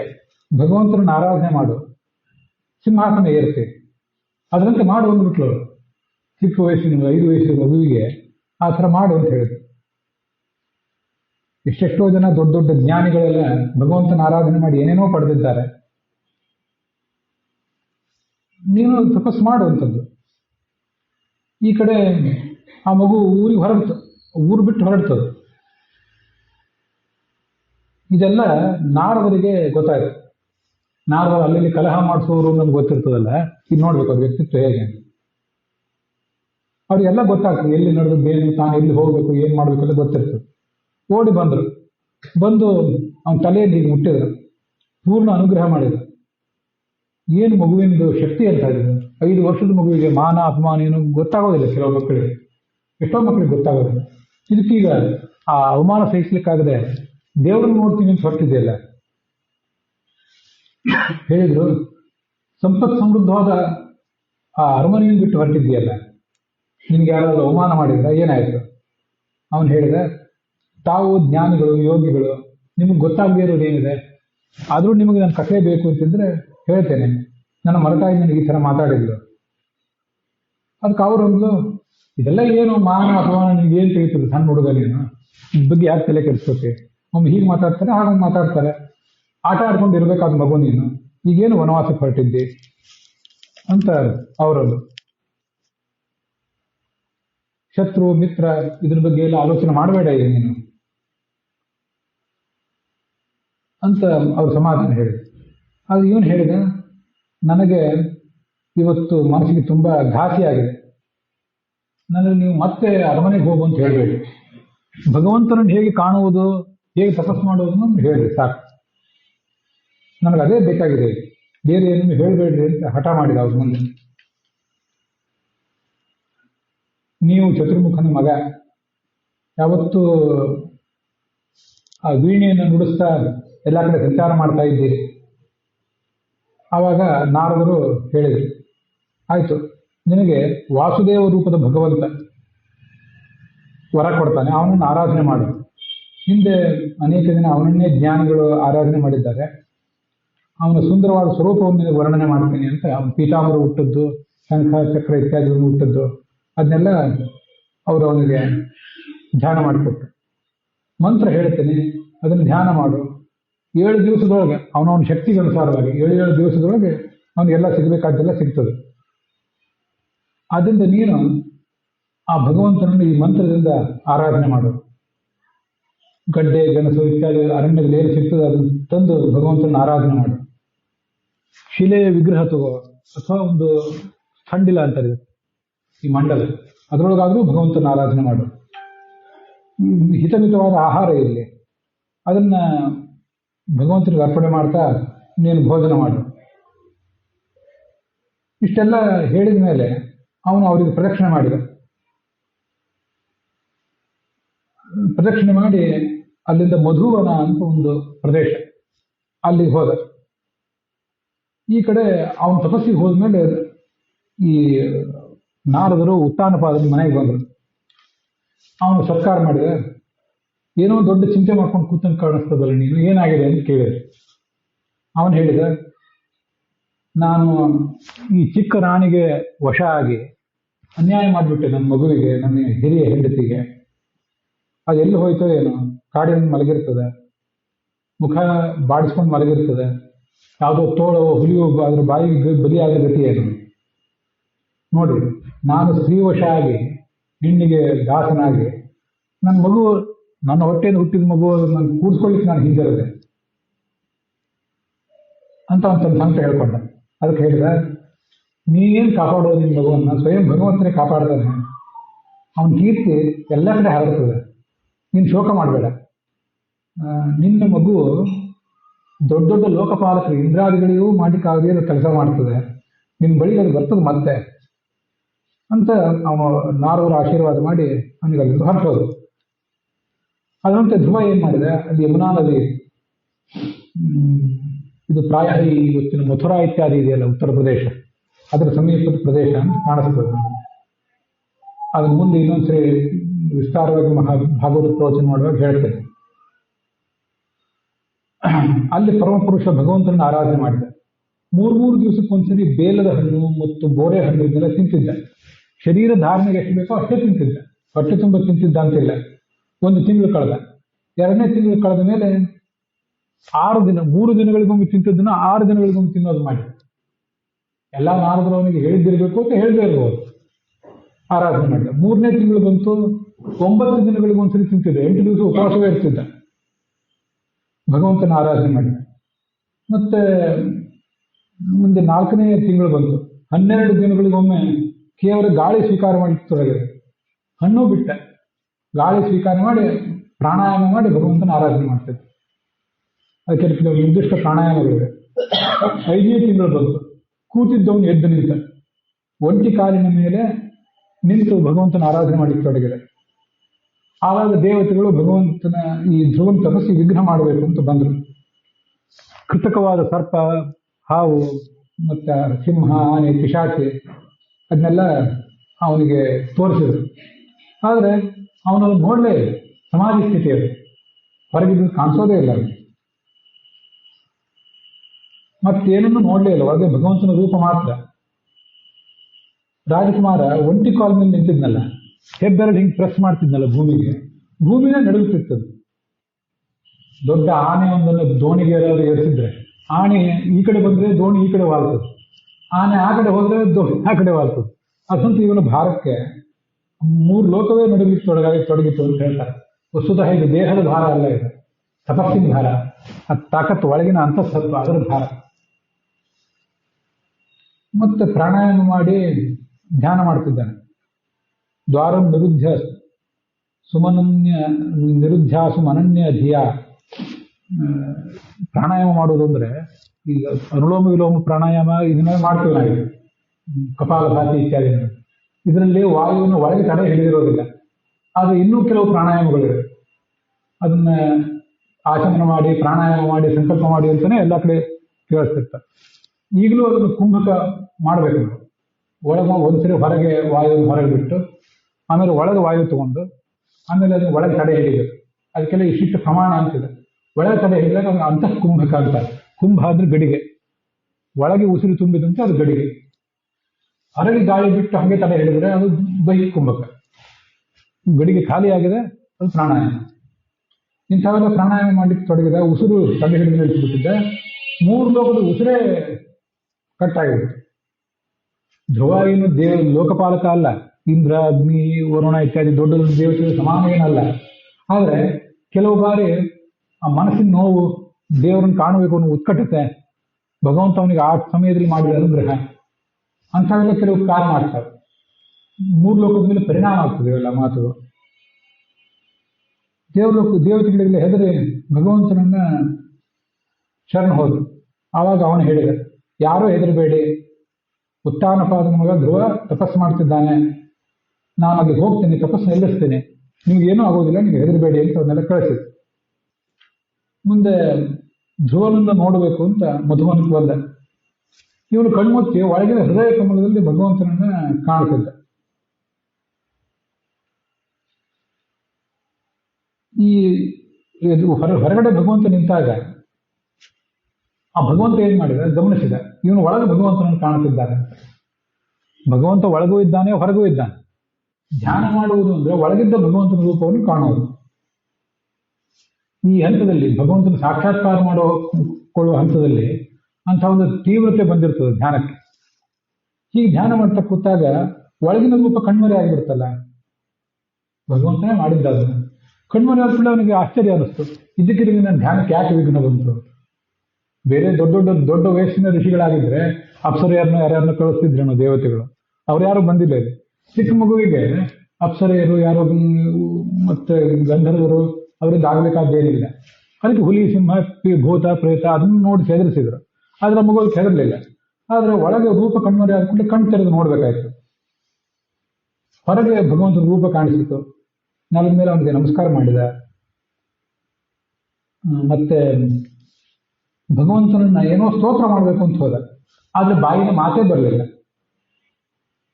ಅದನ್ನ ಭಗವಂತ ತಿಳಿದ. ಜ್ಞಾತ್ವ ಅಸ್ಯ ಸರ್ವಸ್ಯ ಚ ಹೃದಯವಸ್ಥಿತ ಪ್ರಸ್ಪರ್ಶ ಬಾಲಂ ಬ್ರಹ್ಮಮಯೇನ ಕಂಬುನ. ಕೈಯಲ್ಲಿ ಶಂಖ ಇತ್ತಲ್ಲ ಭಗವಂತನ ಕೈಯಲ್ಲಿ, ಆ ಶಂಖದಿಂದ ಅವನ ಕೆನ್ನೆಯನ್ನು ಮುಟ್ಟಿದ, ಒಂದ್ಸರಿ ಸ್ಪರ್ಶ ಮಾಡಿದ. ಭಗವಂತನ ಕೈಯಲ್ಲಿ ಶಂಖ ಇರ್ತದಲ್ಲ, ಶಂಖ ಅಂದ್ರೆ ಅದೆಲ್ಲ ಸುಮ್ಮನೆ ಊರ್ಲಿಕ್ಕೆ ಶಂಖ ಅಲ್ಲ. ಇಲ್ಲಿ ಯಾವ ಸಮುದ್ರದಲ್ಲಿ ಬೆಳೆದಿರೋ ಶಂಖ, ಒಳಗೆ ಉಸಿರು ಹಾಕಿದ್ರು ಶಬ್ದ ಆಗ್ತಲ್ಲ, ಅಂಥ ಶಂಖ ಅಲ್ಲ ಅದು. ಅದಕ್ಕೆ ಲಕ್ಷ್ಮೀದೇವಿ ಅದರೊಳಗೆ ಸನ್ನಿಹಿತರಾಗಿರ್ತಾಳೆ. ವೇದಾಭಿಮಾನಿಯಾದ ಲಕ್ಷ್ಮೀದೇವಿ ಸನ್ನಿಹಿತರಾಗಿರ್ತಾಳೆ. ಲಕ್ಷ್ಮೀದೇವಿ ಸನ್ನಿಧಾನ ಇರುವ ಶಂಖದಿಂದ ಆ ಮಗುವಿನ ಕೆನ್ನೆಯನ್ನು ಮುಟ್ಟುವುದು ಅಂದ್ರೆ ವೇದದ ಜ್ಞಾನವನ್ನು ಟ್ರಾನ್ಸ್ಫರ್ ಮಾಡೋದು ಅಂತ ಅರ್ಥ. ಅಂಥ ದೊಡ್ಡ ಟ್ರಾನ್ಸ್ಫರ್ ನಮಗೆಲ್ಲ ಆಗೋದು ಸಾಧ್ಯವೇ ಇಲ್ಲ. 100 ವರ್ಷಗಳ ಕಟ್ಲೆ ಓದಿದ್ರೆ, ಈಗ ನಮ್ಮ ವಯಸ್ಸಿಗೆ ತಕ್ಕಂತೆ 12 ವರ್ಷ, ಆಮೇಲೆ ಮುಂದೆ ನಮ್ಮ ಜೀವಮಾನ ಇರುವಷ್ಟು ಓದ್ತಿರ್ತೇವೆ. ಹಿಂದೆಲ್ಲ ಇನ್ನೂ ಓದ್ತಿದ್ರು. ಅದೇನೇ ಇದೆ, ದೀರ್ಘಕಾಲ ಗುರುವಿನ ಸನ್ನಿಧಾನದಲ್ಲಿ ಇದ್ದು ಏನು ಓದಬೇಕಾಗಿರ್ತದೆ ಅಂಥದ್ದಲ್ಲೇ ಒಂದೊಂದೇ ಕ್ಷಣದಲ್ಲಿ ಟ್ರಾನ್ಸ್ಫರ್ ಆಗಲಿಕ್ಕೆ ಅದು ಸಂಕೇತ ಅದು. ಭಗವಂತನೇ ತನ್ನ ಕೈಯಲ್ಲಿರುವ ಆ ಶಂಖದಲ್ಲಿ ಲಕ್ಷ್ಮೀದೇವಿ ಸನ್ನಿಧಾನ ಇದೆ. ಆ ಲಕ್ಷ್ಮೀದೇವಿ ವೇದದ ಅಭಿಮಾನಿ, ಸಕಲ ಶಾಸ್ತ್ರಗಳ ಅಭಿಮಾನಿ. ಕೆನ್ನೆ ಮುಟ್ಟಿಸಿದಾಗ ಆ ಬಾಲಕನಿಗೆ ಏನು ಮಾಡಬೇಕು ಅಂತ ಗೊತ್ತಾಯ್ತು. ಅವಾಗ ಗೊತ್ತಾಯ್ತದೆ ಮಾತಾಡ್ಲಿಕ್ಕೆ ಸಾಮರ್ಥ್ಯ ಉಂಟು. ಭಗವಂತನ ನೋಡಿದ್ರಿಂದ ಅವನಿಗೆ ರೋಮಾಂಚನ ಆಯಿತು. ಸ್ತೋತ್ರ ಮಾಡಲಿಕ್ಕೆ ಶುರು ಮಾಡಿ ಈ ಮಾತು ಕೇಳಿ. ಇದನ್ನ ನಮ್ಮ ಗುರುಗಳು ಪ್ರತಿ ಪ್ರವಚನದ ಆರಂಭದಲ್ಲಿ, ನನ್ನ ಶೈಲಿ ಹೇಗೆ ಅಂದರೆ ಪ್ರತಿಯೊಂದು ಪ್ರವಚನದ ಆರಂಭದಲ್ಲೂ ಬೇರೆ ಬೇರೆ ಶ್ಲೋಕ ಹೇಳ್ತಿರ್ತೇನೆ ನಾನು. ಆದರೆ ನಮ್ಮ ಗುರುಗಳು ಪೇಜಾವರ ಸ್ವಾಮಿಗಳು ಇದೊಂದೇ ಶ್ಲೋಕವನ್ನು ಯಾವಾಗಲೂ ಅವರ ಆರಂಭದಿಂದಲೂ ಇದೇ ಶ್ಲೋಕವನ್ನು ಹೇಳ್ತಾರೆ. ಧ್ರುವ ಹೇಳಿದ ಶ್ಲೋಕ ಇದು. ಮತ್ತೆ ಈ ಶ್ಲೋಕ ಏನಿದೆಯಲ್ಲ, ಇದನ್ನ ಶ್ರವಣ ಮಾಡಿದರೆ ಮಾತಾಡಲಿಕ್ಕಾಗದೇ ಇರುವ ಮಕ್ಕಳು ಇತ್ಯಾದಿಯೆಲ್ಲ ಮಾತನಾಡ್ತಾರೆ. ಮಾತನಾಡುವ ಶಕ್ತಿ ಅವರಿಗೆ ಬರ್ತದೆ. ಇತ್ತೀಚಿನವರೆಗೂ ಕೂಡ ಅನೇಕ ಜನ ಆ ಮಕ್ಕಳು ಮಾತಾಡ್ತಿಲ್ಲ, ಏನ್ ಮಾಡಬೇಕು, ಅವ್ರ ಬಾಯಲ್ಲಿ ಧ್ವನಿ ಬರ್ತಿಲ್ಲ. ಒಂದು ವಯಸ್ಸಿನ ನಂತರ ಮಕ್ಕಳು ಬರ್ಬೇಕಲ್ಲ, ಅದು ಅವ್ರ ಮುಖದಿಂದ ಧ್ವನಿ ಬರ್ತಿಲ್ಲ, ಏನ್ ಮಾಡ್ಬೇಕು ಅಂತ ಪ್ರಶ್ನೆ ಬಂದಾಗೆಲ್ಲ ಈ ಮಾತನ್ನ, ಈ ಶ್ಲೋಕವನ್ನು ಅವ್ರ ಕಿವಿಯಲ್ಲಿ ಹೇಳ್ರಿ ಅಂತ ಹೇಳ್ತಿರ್ತಾರೆ. ಮತ್ತೆ ಈ ಶ್ಲೋಕ ಹೇಳಿ ತೀರ್ಥ ಮಾಡಿ ಅದ್ರ ಮೂಲಕ ಮಕ್ಕಳಿಗೆ ಅದನ್ನು ತೀರ್ಥ ಕುಡಿಸಿ ಅಂತ ಹೇಳ್ತಿರ್ತಾರೆ. ವಸ್ತುತಃ ಧ್ರುವ ಇರಲಿ, ನಮ್ಮಂಥವ್ರು ಯಾರೇ ಇರಲಿ, ಎಲ್ಲರ ಬಾಯಿಂದಲೂ ಒಂದೆರಡು ಅಕ್ಷರ ಹೊರಗೆ ಬರ್ತದಂದ್ರೆ ಅದೆಲ್ಲ ಭಗವಂತನ ಅನುಗ್ರಹದಿಂದಲೇ. ಸುಮ್ಮನೆ ಯಾರ ಮುಖದಿಂದ ಏನೂ ಒಂದು ಅಕ್ಷರವೂ ಹೊರಗೆ ಬರೋದಿಲ್ಲ. ಅದೇ ಈ ಶ್ಲೋಕ. ಯೋಂತಃ ಪ್ರವಿಶ್ಯ ಮಮ ವಾಚಮಿಮಾಂ ಪ್ರಸುಪ್ತಾಂ ಸಂಜೀವಯತ್ಯಖಿಲ ಶಕ್ತಿಧರ ಸ್ವಧಾಮ್ನ ಅನ್ಯಾಂಶ ಹಸ್ತಚರಣ ಶ್ರವಣತ್ವಗಾದೀನ್ ಪ್ರಾಣಾನ್ನಮೋ ಭಗವತೆ ಪುರುಷಾಯ ತುಭ್ಯಂ. ಪ್ರಾಯ ಈ ಶ್ಲೋಕ ಭಾಗವತದಿಂದ ಅನೇಕ ಶ್ಲೋಕಗಳಿವೆ. ಇದನ್ನ ನಾವು ವಿಷ್ಣುವನ್ ಸರ್ವೋತ್ತಮ ಅಂದ್ವಿ, ಶಿವ ಸರ್ವೋತ್ತಮ ಅಂದ್ವಿ, ಮತ್ತೆ ಯಾವುದೇ ದೇವರನ್ನ ಸರ್ವೋತ್ತಮ ಅಂದ್ವಿ. ವಿದೇಶದ ಯಾವ್ಯಾವುದೋ ಧರ್ಮಗಳು, ಅನೇಕ ಧರ್ಮಗಳಿವೆ. ಯಾವ ಧರ್ಮದವರಾದ್ರೂ ಇದರೊಳಗಿರುವ ಚಿಂತನೆ ಏನಿದೆ, ಈ ಚಿಂತನೆಯನ್ನ ಅನುಸಂಧಾನ ಮಾಡ್ಕೊಳ್ಳಿಕ್ಕೆ, ಮನಸ್ಸಿಗೆ ತಂದ್ಕೊಳ್ಳಿಕ್ಕೆ ಇದು ಯೋಗ್ಯವೇ. ಯಾಕೆಂದ್ರೆ ಇಲ್ಲಿ ಯಾವ ಹೆಸರೂ ಇಲ್ಲ, ಅದನ್ನು ಗಮನಿಸ್ಬೇಕು. ವಿಷ್ಣು ಅಂತ ಹೆಸರಿಲ್ಲ, ಶಿವ ಅಂತ ಹೆಸರಿಲ್ಲ, ಯಾವ ಹೆಸರೂ ಇರಲಿಲ್ಲ. ಅಂಥ ಒಂದು ವಿಶಿಷ್ಟವಾದ ಶ್ಲೋಕ ಅದು. ಆ ಶ್ಲೋಕದ ಮೂಲಕ ಅವನು ಭಗವಂತನನ್ನ ಆ ಥರ ಕರೆದ. ಅದೇನದು ಆ ಶ್ಲೋಕದ ತಾತ್ಪರ್ಯ ಏನು ಅಂದ್ರೆ, ನನ್ನ ಒಳಗೆ ನೀನು ಪ್ರವೇಶ ಮಾಡಿದೆ, ಒಳಗಿದ್ದಿ, ಈಗಾಗಲೇ ಒಳಗಿದ್ದಿದ್ದಿ. ನನಗೀಗ ಮಾತಾಡ್ಲಿಕ್ಕೆ ಆಗದೇ ಇದ್ದಾಗ ನನ್ನೊಳಗೆ ನೀನು ಮತ್ತೆ ಪ್ರವೇಶ ಮಾಡಿ ನನ್ನ ಮಾತಿಗೆ ಒಂದು ಪ್ರೇರಣೆ ಕೊಟ್ಟೆ. ಆದ್ದರಿಂದ ನನಗೆ ಮಾತಾಡಲಿಕ್ಕೆ ಅನುಕೂಲ ಆಯಿತು. ಅಖಿಲ ಶಕ್ತಿ, ಎಲ್ಲ ಶಕ್ತಿಯೂ ಕೂಡ ನಿನ್ನಲ್ಲೇ ಇದೆ. ನಿನ್ನ ಎಲ್ಲಾ ಶಕ್ತಿಗಳನ್ನು ನೀನೇ ಇಟ್ಕೊಂಡಿದ್ದೆ. ಅದಷ್ಟೇ ಅಲ್ಲ, ಬರೇ ಮಾತಲ್ಲಿ ಮಾತ್ರ ಅಲ್ಲ, ನನ್ನ ಕೈ, ಕಾಲು, ನನ್ನ ಕಿವಿ, ಚರ್ಮ, 5 ಜ್ಞಾನೇಂದ್ರಿಯ, 5 ಕರ್ಮೇಂದ್ರಿಯ ಅಂತ. ಒಂದು ಮನಸ್ಸು, 2 ಕಿವಿ, 2 ಕಣ್ಣು, ಮೂಗು, ನಾಲಿಗೆ, ಚರ್ಮ, ಇವಿಷ್ಟು ಜ್ಞಾನೇಂದ್ರಿಯ. ನಾಲಿಗೆ ಬೇರೆ, ಅದರೊಳಗಿನ ಜಿಹ್ವೇಂದ್ರಿಯ ಬೇರೆ. ನಾಲಿಗೆ ಮಾತಾಡ್ಲಿಕ್ಕೆ ಅನುಕೂಲ ಕೊಡ್ತದೆ ನಮಗೆ, ಅದನ್ನ ವಾಗೀಂದ್ರಿಯ ಅಂತಾರೆ. ಜಿಹ್ವೇಂದ್ರಿಯ ಅಂದ್ರೆ ನಾಲಿಗೆಯಲ್ಲಿರೋ ಕೆಲವು ಸೂಕ್ಷ್ಮ ಪಾಯಿಂಟ್ಗಳು, ಅವು ರಸಜ್ಞಾನ ಕೊಡ್ತವೆ. ಅದು ಇರೋದು ನಾಲಿಗೆಯಲ್ಲೇ ಇದೆ, ಆದ್ರೆ ಅದ್ರ ಕೆಲಸ ಬೇರೆ ಬೇರೆ. ಹೀಗೆ 2 ಕಿವಿ, 2 ಕಣ್ಣು, ಮೂಗು, ನಾಲಿಗೆ, ಚರ್ಮ. ನಾಲಿಗೆ ಅಂದ್ರೆ ಜಿಹ್ವೇಂದ್ರಿಯ ಅಂತ ಶಬ್ದದಿಂದ ಕರೀತಾರೆ. ಜಿಹ್ವೇಂದ್ರಿಯ ಅದು ಜ್ಞಾನೇಂದ್ರಿಯ, ತ್ವಗೀಂದ್ರಿಯನೂ ಅದು ಜ್ಞಾನೇಂದ್ರಿಯ. ಆದ್ರೆ ಅದೇ ಜಿಹ್ವೇಂದ್ರಿಯ ಕರ್ಮೇಂದ್ರಿಯನೂ ಆಗ್ತದೆ, ಮಾತಾಡ್ಲಿಕ್ಕೆ ಸಹಾಯ ಮಾಡ್ತದೆ. ಅನೇಕ ಅಕ್ಷರಗಳನ್ನ ನಾಲಿಗೆ ಇಲ್ಲದಿದ್ರೆ ಮಾತಾಡ್ಲಿಕ್ಕೆ ಆಗೋದಿಲ್ಲ. ಬರೀ ಇಷ್ಟು ಅನ್ಬೋದೇ ಹೊರತು ನಾಲಿಗೆ ಚಲೆಯಲ್ಲಿ ಇದ್ದೇ ಹೋದ್ರೆ ಮಾತಾಡ್ಲಿಕ್ಕೆ ಆಗೋದಿಲ್ಲ. ವಾಕ್ ನಾಲಿಗೆ, 2 ಕೈ, 2 ಕಾಲು, ಮಲ ವಿಸರ್ಜನೇಂದ್ರಿಯ, ಮೂತ್ರ ವಿಸರ್ಜನೇಂದ್ರಿಯ, ಇವಿಷ್ಟಕ್ಕೆ 5 ಕರ್ಮೇಂದ್ರಿಯ ಅಂತಾರೆ. ಇನ್ನೊಂದು ಮನಸ್ಸು. ಇವುಗಳೆಲ್ಲದಕ್ಕೂ ಒಡೆಯನಾಗಿ ಆತ್ಮ ಇದ್ದಾನೆ, ಜೀವಾತ್ಮ. ಅವನೊಳಗೆ ಭಗವಂತ ಇದ್ದಾನೆ. ನೀನಿಲ್ಲದೆ ಹೋದ್ರೆ ನಾನು 5 ಜ್ಞಾನೇಂದ್ರಿಯ, 5 ಕರ್ಮೇಂದ್ರಿಯ ಯಾವುದೂ ಏನೂ ಕೆಲಸ ಮಾಡೋದಿಲ್ಲ. ನೀನೊಬ್ಬ ಇದ್ದುದರಿಂದ ನನಗೆ ಇಷ್ಟೆಲ್ಲವೂ ಅನುಗ್ರಹ ಮಾಡ್ಲಿಕ್ಕಾಗ್ತದೆ. ನೀನು ದೀನ ಬಂಧು ಅಂತವನನ್ನ ಬೇರೆ ಬೇರೆ ಥರದ ಶ್ಲೋಕಗಳಿಂದ ಸ್ತೋತ್ರ ಮಾಡಿದೆ. ನನಗೇನು ಬೇಕು ಅಂದ್ರೆ, ದೊಡ್ಡ ದೊಡ್ಡ ಭಕ್ತರ ಸಹವಾಸ ನನಗಾಗಲಿ, ಯಾವತ್ತೂ ನಿನ್ನ ಕೀರ್ತಿಯನ್ನು ಕೇಳುವಂತಾಗಲಿ, ಸಂಸಾರ ಸಾಗರದ ಇನ್ನೊಂದು ದಡ ನಾನು ಸೇರುವಂತಾಗಲಿ, ಹಾಗೆ ನೀನು ಅನುಗ್ರಹ ಮಾಡಬೇಕು ಅಂತ ಅವನು ಕೇಳಿದ. ನಿನ್ನ ಶಕ್ತಿ ಅಂಥದ್ದು. ಬೇರೆ ಬೇರೆಯವರಲ್ಲಿ ವಿರುದ್ಧವಾದ ಶಕ್ತಿಗಳಿರೋದಿಲ್ಲ. ನಿನ್ನ ವ್ಯಕ್ತಿತ್ವವೇ ಬಹಳ ವಿಚಿತ್ರ. ನಾನಾ ಥರದ ವಿರುದ್ಧವಾದ ಶಕ್ತಿಗಳೆಲ್ಲ ನಿನ್ನೊಳಗೇ ಇವೆ. ನೀನು ನನಗೀಗ ದರ್ಶನ ಕೊಟ್ಟಿದ್ದೆ ಅಂತೆಲ್ಲ ಇವನು ಪ್ರಾರ್ಥನೆ ಮಾಡಿದಾಗ ಆ ಭಗವಂತ ಹೇಳಿದ, ನಿನ್ನ ಮನಸ್ಸಿನ ಕೋರಿಕೆ ಏನು ಅಂತ ನನಗೆ ಗೊತ್ತಿದೆ. ಸಾಧಾರಣ ಸಾಧನೆ ಮಾಡಿದವರಿಗೆ ಇದ್ಯಾವುದು ಸಿಗೋದಲ್ಲ, ಅದನ್ನು ನಿನಗೆ ಕೊಡ್ತೇನೆ. ಮತ್ತೆ ನಿನಗೊಂದು ವಿಶಿಷ್ಟವಾದ ಸ್ಥಾನನೂ ಕೊಡ್ತೇನೆ. ಆಕಾಶದಲ್ಲಿ ಧ್ರುವ ನಕ್ಷತ್ರ ಅಂತಿದೆಯಲ್ಲ, ಆ ಧ್ರುವ ನಕ್ಷತ್ರ ಅನ್ನೋದು ಧ್ರುವ ಪದವಿ, ಅದೊಂದು ಲೋಕ.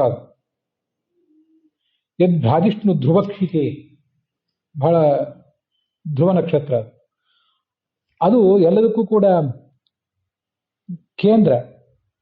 ಇದನ್ನು ಒಂದ್ಸರಿ ನೀವು ಗಮನಿಸಿರಿ, ಇಷ್ಟನ್ನೆಲ್ಲ ಹೇಳಿದ್ಮೇಲೆ ಗಮನಿಸಿರಿ. ಉತ್ತರ ದಿಕ್ಕಿನಲ್ಲಿ ಸಪ್ತರ್ಷಿ ಮಂಡಲ ಇದೆ, 4, ಒಂದು ಚೌಕಾಕಾರವಾಗಿ 4 ಕಾಣಿಸ್ತವೆ, ಕೆಳಗೆ ಮತ್ತೆ 3 ಕಾಣಿಸ್ತವೆ. ಆ 3ನೇ ನಕ್ಷತ್ರ ಕೆಳಗೇನು 4+3 ಕಾಣಿಸ್ತಾವಲ್ಲ, ಆ 3ನೇ ಅದ್ರ ಪಕ್ಕದಲ್ಲಿ ಒಂದು ಸಣ್ಣ ಮಿಣುಕಿನೊಂದು ನಕ್ಷತ್ರ ಇರ್ತದೆ, ಅದು ಅರುಂಧತಿ ನಕ್ಷತ್ರ. ವಸಿಷ್ಠ ಮತ್ತು ಅರುಂಧತಿ ನಕ್ಷತ್ರ. ಅದನ್ನೇ ಮದುವೆ ಆದವರಿಗೆ ತೋರಿಸ್ತಿರ್ತಾರೆ, ಹೊರಗೆ ಕರ್ಕೊಂಡು ಹೋಗಿ ತೋರಿಸ್ತಿರ್ತಾರೆ. ಆ ಹೊತ್ತಿನಲ್ಲಿ ಬಿಸಿಲು ಇರ್ತದೆ, ನೋಡ್ಲಿಕ್ಕೆ ಆಗೋದಿಲ್ಲ, ಅದು ವಿಷಯ ಬೇರೆ. ಆ ಏನು 4+3 ಅಂತ ಏನಿರ್ತಾವಲ್ಲ, ಆ ಮೊದಲನೇ 2 ಏನಿರ್ತಾವಲ್ಲ ಅದರ ತೀರಾ ಕೆಳಗೆ ಬಂದ್ರೆ ಅದೇ ಧ್ರುವ ನಕ್ಷತ್ರ ಇರ್ತದೆ. ನೀವು ಧ್ರುವ ನಕ್ಷತ್ರವನ್ನ ಬೇರೆ ಬೇರೆ ಆಂಗಲ್ನಿಂದ ನೋಡ್ರಿ. ಸಾಯಂಕಾಲದ ಹೊತ್ತು ಯಾವಾಗ ಕಾಣಿಸ್ತದೋ ಆ ಆಂಗಲ್ನಿಂದ, ಮಧ್ಯರಾತ್ರಿ, ಬೆಳಗಿನ ಹೊತ್ತು ಆಂಗಲ್ ನೋಡ್ರಿ. ಅದು ಹಿಂಗೆ ಒಂದೇ ಕಡೆ ಇರ್ತದೆ, ಉಳಿದದ್ದೆಲ್ಲ ಅದ್ರ ಸುತ್ತುವಂತೆ ಕಾಣಿಸ್ತಿರ್ತವೆ. ಧ್ರುವ ಅಂದ್ರೆ ಸಂಸ್ಕೃತದಲ್ಲಿ ನಿಶ್ಚಯ ಅಂತ ಅರ್ಥ, ಒಂದು ಸ್ಥಿರ ಅಂತ ಅರ್ಥ. ಅದು ಸ್ಥಿರವಾಗಿರ್ತದೆ, ಉಳಿದದೆಲ್ಲ ಅದ್ರ ಹಿಂದೆ ಅದ್ರ ಸುತ್ತಲೂ ತಿರುಗಾಡ್ತಾ ಇರ್ತದೆ. ಈ ಗಾಣಕ್ಕೆ ಕಟ್ಟಿದ ಎತ್ತುಗಳಿರ್ತಾವಲ್ಲ, ಹಾಗೆ ಗ್ರಹ ನಕ್ಷತ್ರ ಇವೆಲ್ಲವೂ ಕೂಡ ಧ್ರುವ ನಕ್ಷತ್ರ ಸುತ್ತಲೂ ಸುತ್ತಿರ್ತವೆ, ಅಷ್ಟು ಸ್ಥಿರ ಅದು. ಬೇರೆ ಬೇರೆ ಮುನಿಗಳು, ಯಮ ಧರ್ಮ ಅವರೆಲ್ಲ ಈ ಧ್ರುವ ಸ್ಥಾನಕ್ಕೆ ಪ್ರದಕ್ಷಿಣೆ ಮಾಡ್ತಿರ್ತಾನೆ. ಅಲ್ಲಿ ಭಗವಂತ ಇರ್ತಾನೆ, ಅವನಿಗೆ ಅವರು ಪ್ರದಕ್ಷಿಣೆ ಮಾಡ್ತಿರ್ತಾರೆ. ವಸ್ತುತಃ ಈ ಧ್ರುವ ಅವ್ರಿಗಿಂತ ಸಣ್ಣವನು, ಅದು ಅವ್ರು ಪ್ರದಕ್ಷಿಣೆ ಮಾಡ್ತಿರ್ತಾರೆ. ನಿನಗೆ ಆ ಸ್ಥಾನ ಕೊಡ್ತೇನೆ. ಮತ್ತೆ ಮುಂದೆ ನಿನ್ನ ತಂದೆ ನಿನಗೆ ಸಾಮ್ರಾಜ್ಯ ಕೊಡ್ತಾನೆ. ಸಾಮ್ರಾಜ್ಯ ಕೊಟ್ಟ ಮೇಲೆ ದೊಡ್ಡವನಾದ್ಮೇಲೆ ಸಾಮ್ರಾಜ್ಯ ನಿಮಗೆ ಸಿಗ್ತದೆ. ಮುಂದೆ 36,000 ವರ್ಷ ರಾಜ್ಯಭಾರ ಮಾಡ್ತಿ ಅಂತ ಅವನಿಗೆ ಸಮಾಧಾನ ಹೇಳಿದ.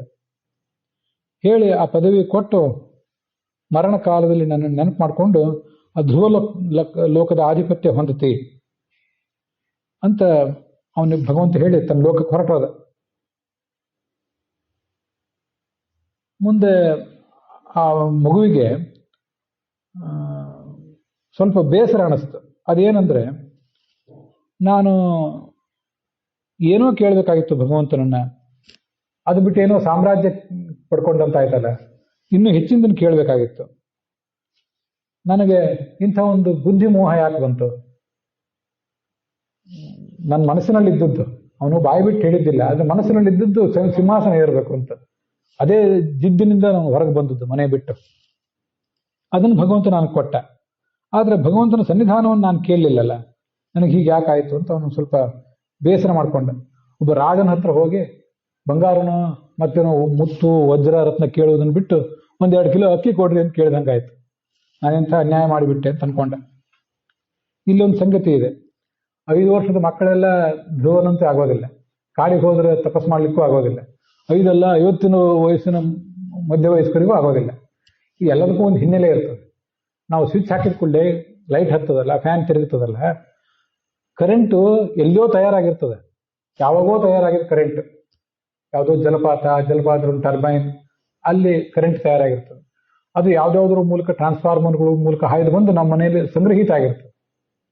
ಸ್ವಿಚ್ ಒತ್ತಬೇಕು, ಮನೆ ಕಟ್ಟಬೇಕು, ಅದಕ್ಕೆ ಎಲ್ಲ ಕಡೆ ವೈರಿಂಗ್ ಮಾಡಬೇಕು. ಸ್ವಿಚ್ ಒತ್ತಿದ್ರೆ ಅವಾಗ ಕರೆಂಟ್ ಕೆಲಸ ಮಾಡ್ತದೆ, ದೀಪ ಹತ್ಕೋತದೆ. ಆವಾಗ ಕರೆಂಟ್ ಆವಾಗ ತಯಾರಾಗಿದ್ದಲ್ಲ, ಅದು ಕರೆಂಟ್ ಎಲ್ಲೋ ತಯಾರಾಗಿರ್ತದೆ. ಇವತ್ತು ಒಬ್ಬ ಮನುಷ್ಯ ಧ್ರುವನಂತವನು ಹಿಂಗೆ ಸಾಧನೆ ಮಾಡ್ತಾನೆ ಅಂದ್ರೆ ಅದು ಆಕಸ್ಮಿಕವಾದ ಸಾಧನೆ ಅಲ್ಲ. ಅದಕ್ಕೆ ಹೇಳಿದ್ದೆ, ಎಲ್ಲ 5 ವರ್ಷದ ಮಕ್ಕಳಿಗೆಲ್ಲರಿಗೂ ಆ ಸಾಧನೆ ಆಗೋದಿಲ್ಲ. ಅವನಿಗದು ಸಾಧ್ಯ ಆಯಿತು, ಯಾಕಂದ್ರೆ ಹಿಂದಿನ ಜನ್ಮದಲ್ಲಿ ದೊಡ್ಡ ಸಾಧನೆ ಇತ್ತು. ಭಗವದ್ಗೀತಾ ಹೇಳಿದೆ, ಬಹುನಾಮ್ ಜನ್ಮನಾಮ ಅಂತಾನೆ ಅದನ್ನ ಪ್ರತಿಪಾದನೆ ಮಾಡಿದೆ. ಅವನು ಹಿಂದಿನ ಜನ್ಮದಲ್ಲಿ ಒಬ್ಬ ತಪಸ್ವಿಯಾಗಿದ್ದ, ಇಡೀ ಆಯುಷ್ಯ ತಪಸ್ ಮಾಡಿದ್ದ. ಇನ್ನೊಂದು 6 ತಿಂಗಳಾಗಿದ್ರೆ ಭಗವಂತನ ದರ್ಶನ ಆಗಿಬಿಡ್ತಿತ್ತು ಅವನಿಗೆ. ಏನೋ ದುರ್ದೈವ 6 ತಿಂಗಳು ಸತ್ತೋಗಿಬಿಟ್ಟ. ಅವಾಗ ಏನಾಯ್ತು ಅಂದ್ರೆ ಅಲ್ಲಿ ಅವನ ಸ್ನೇಹಿತ ಒಬ್ಬ ಇದ್ದ, ರಾಜಕುಮಾರ, ತನಗೆ ಪರಿಚಿತನಾದವನು. ಆ ರಾಜಕುಮಾರನ್ನ ನೆನಪು ಮಾಡ್ಕೋತಾ ಇದ್ದ ಸಾಯುವ ಸಮಯದಲ್ಲಿ. ಭಗವಂತನ ನೋಡ್ಲಿಕ್ಕೆ ಆಗ್ಲಿಲ್ಲ, ಬೇಗ ಸತ್ತ. ಮತ್ತು ರಾಜಕುಮಾರನ ನೆನಪು ಬೇರೆ. ಈ ಎಲ್ಲ ಕಾರಣದಿಂದ ನಾನು ರಾಜಕುಮಾರನಂತೆ ಆಗಬೇಕು ಅನ್ನೋ ಆಸೆ ಎಲ್ಲ ಹೊತ್ತು ಇಲ್ಲಿ ರಾಜಕುಮಾರನಾಗಿ ಬಂದಿದ್ದ. ಇನ್ನು 6 ತಿಂಗಳಿಂದ ತಪಸ್ಸು ಬಾಕಿ ಇತ್ತು, ಅದಕ್ಕಾಗಿ ದರ್ಶನ ಆಯ್ತಷ್ಟೇ. ವಿಷ್ಣು ಪುರಾಣದಲ್ಲಿ ಹಾಗೆ ಆ ಕಥಾ ಅದು ಬರ್ತದೆ. ಉಳಿದವರೆಲ್ಲ 6 ಅಲ್ಲ 60 ವರ್ಷ, 6 ತಿಂಗಳು, 6 ವರ್ಷ, 60 ವರ್ಷ ಎಷ್ಟು ತಪಸ್ಸು ಮಾಡಿದ್ರು ಹಿಂದಿನ ಜನ್ಮದ ಸಾಧನೆ ಇಲ್ಲದೇನೆ ಭಗವಂತ ಒಲಿಯೋದಿಲ್ಲ. ಅದಷ್ಟೇ ಅಲ್ಲ, ತಪಸ್ಸು ಮಾಡ್ಲಿಕ್ಕೆ ಸಾಧ್ಯವೇ ಆಗೋದಿಲ್ಲ. ಕಾಡಿಗೆ ಹೋಗಿ ತಪಸ್ಸು ಮಾಡೋದು ಆ ಕಡೆಯಲ್ಲೇ, ನಿತ್ಯ 2 ಹೊತ್ತು ದೇವರ ಮುಂದೆ ಕೂತು ಒಂದಿಷ್ಟು ಮಂಗಳಾರತಿ ಮಾಡ್ಲಿಕ್ಕೂ ಸಾಧ್ಯ ಆಗೋದಿಲ್ಲ. ಒಂದಿಷ್ಟು ಶ್ರವಣ ಮನನ ಮಾಡಬೇಕು ಅಂತಿದ್ರು ಇದು ಅಷ್ಟು ಸಣ್ಣ ಸಂಗತಿ ಅಲ್ಲ. ಶಾಸ್ತ್ರ ಅನೇಕ ಕಡೆ ಹೇಳ್ತದೆ ಅದನ್ನು. ಶ್ರವಣಕ್ಕೂ ಸಿಗೋದಿಲ್ಲ. ನೀವು ಪುಣ್ಯ ಇಲ್ಲದೆ ಹೋದ್ರೆ ಶ್ರವಣನೂ ಆಗೋದಿಲ್ಲ. ಹೇಳಲಿಕ್ಕೂ ಕೇಳಲಿಕ್ಕೂ ಎರಡಕ್ಕೂ ಪುಣ್ಯ ಇದ್ರೇ ಆಗ್ತದೆ. ಭಗವಂತ ಒಲಿಲಿಕ್ಕಂತೂ ಇನ್ನೂ ದೊಡ್ಡ ಪುಣ್ಯ ಬೇಕು, ಹಾಗೆ ಶಾಸ್ತ್ರ ಹೇಳಿದೆ. ಅಂತೂ ಅವನು ಮನೆ ಕಡೆ ಹೊರಟ. ಧ್ರುವ ಬರ್ತಿದ್ದಾನೆ ಅಂತ ಯಾವನೋ ಒಬ್ಬ ದೂತ ರಾಜನಿಗೆ ಸಮಾಚಾರ ಹೇಳಿದ. ಭಾರಿ ಆನಂದ ಆಯ್ತು ಋಷಿಗೆ, ಈ ರಾಜನಿಗೆ. ಸಮಾಚಾರ ತಂದವನಿಗೆ ತನ್ನ ಎದೆಯಲ್ಲಿರುವ ಬಂಗಾರದ ಹಾರ, ಬೆಲೆ ಬಾಳುವ ಹಾರ ಅವನಿಗೆ ಕೊಟ್ಟ. ಎಲ್ಲಾರನ್ನು ಕರ್ಕೊಂಡ. ಆ ಮಗುವನ್ನ ಸ್ವಾಗತ ಮಾಡಿದ. 2 ಕೈಯಿಂದ ಅದನ್ನು ಬಾಚಿ ತಬ್ಕೊಂಡ. 6 ತಿಂಗಳು ಎಲ್ಲಿ ಅದೇನು ವಿದೇಶಕ್ಕೆ ಹೋಗಲಿಲ್ಲ, ದೀರ್ಘಕಾಲ ಎಲ್ಲೋ ಹೈಯರ್ ಎಜುಕೇಷನ್ಗೆ ಹೋಗಿರಲಿಲ್ಲ. 6 ತಿಂಗಳಾಗಿತ್ತಷ್ಟೇ. ಅವನು ಎಲ್ಲರಿಗೂ ನಮಸ್ಕಾರ ಮಾಡಿದ. ಸುರುಚಿ ಮಲತಾಯಿ ಅವನು ಇವಳನ್ನು ತಬ್ಬಿಕೊಂಡ್ಲು. ಇವನ ಬಗ್ಗೆ ಅವಳಿಗೂ ಪ್ರೀತಿ ಆಗಿತ್ತು. ಉತ್ತಮ, ಧ್ರುವ ಇಬ್ರು ಅಣ್ಣ ತಮ್ಮಂದ್ರು. ಅವರಿಬ್ರು ಸಂತೋಷಪಟ್ರು. ಸುನೀತಿಗಂತೂ ಆನಂದಕ್ಕೆ ಪಾರವೇ ಇರಲಿಲ್ಲ. ಮುಂದೆ ಜನ ಆ ರಾಜರನ್ನ ರಾಣಿಯನ್ನ ಹೊಗಳಿದರು, ಎಂಥ ಮಗನನ್ನು ಹೆತ್ತಿದ್ದೀನಿ ನೀನು ಅಂತ. ಎಲ್ಲ ಕಡೆ ಇಡೀ ನಗರವನ್ನೆಲ್ಲ ಅಲಂಕರಿಸಿದ್ರು. ಮುಂದೆ ಒಂದು ಕಾಲದಲ್ಲಿ ಏನಾಯ್ತು, ಈ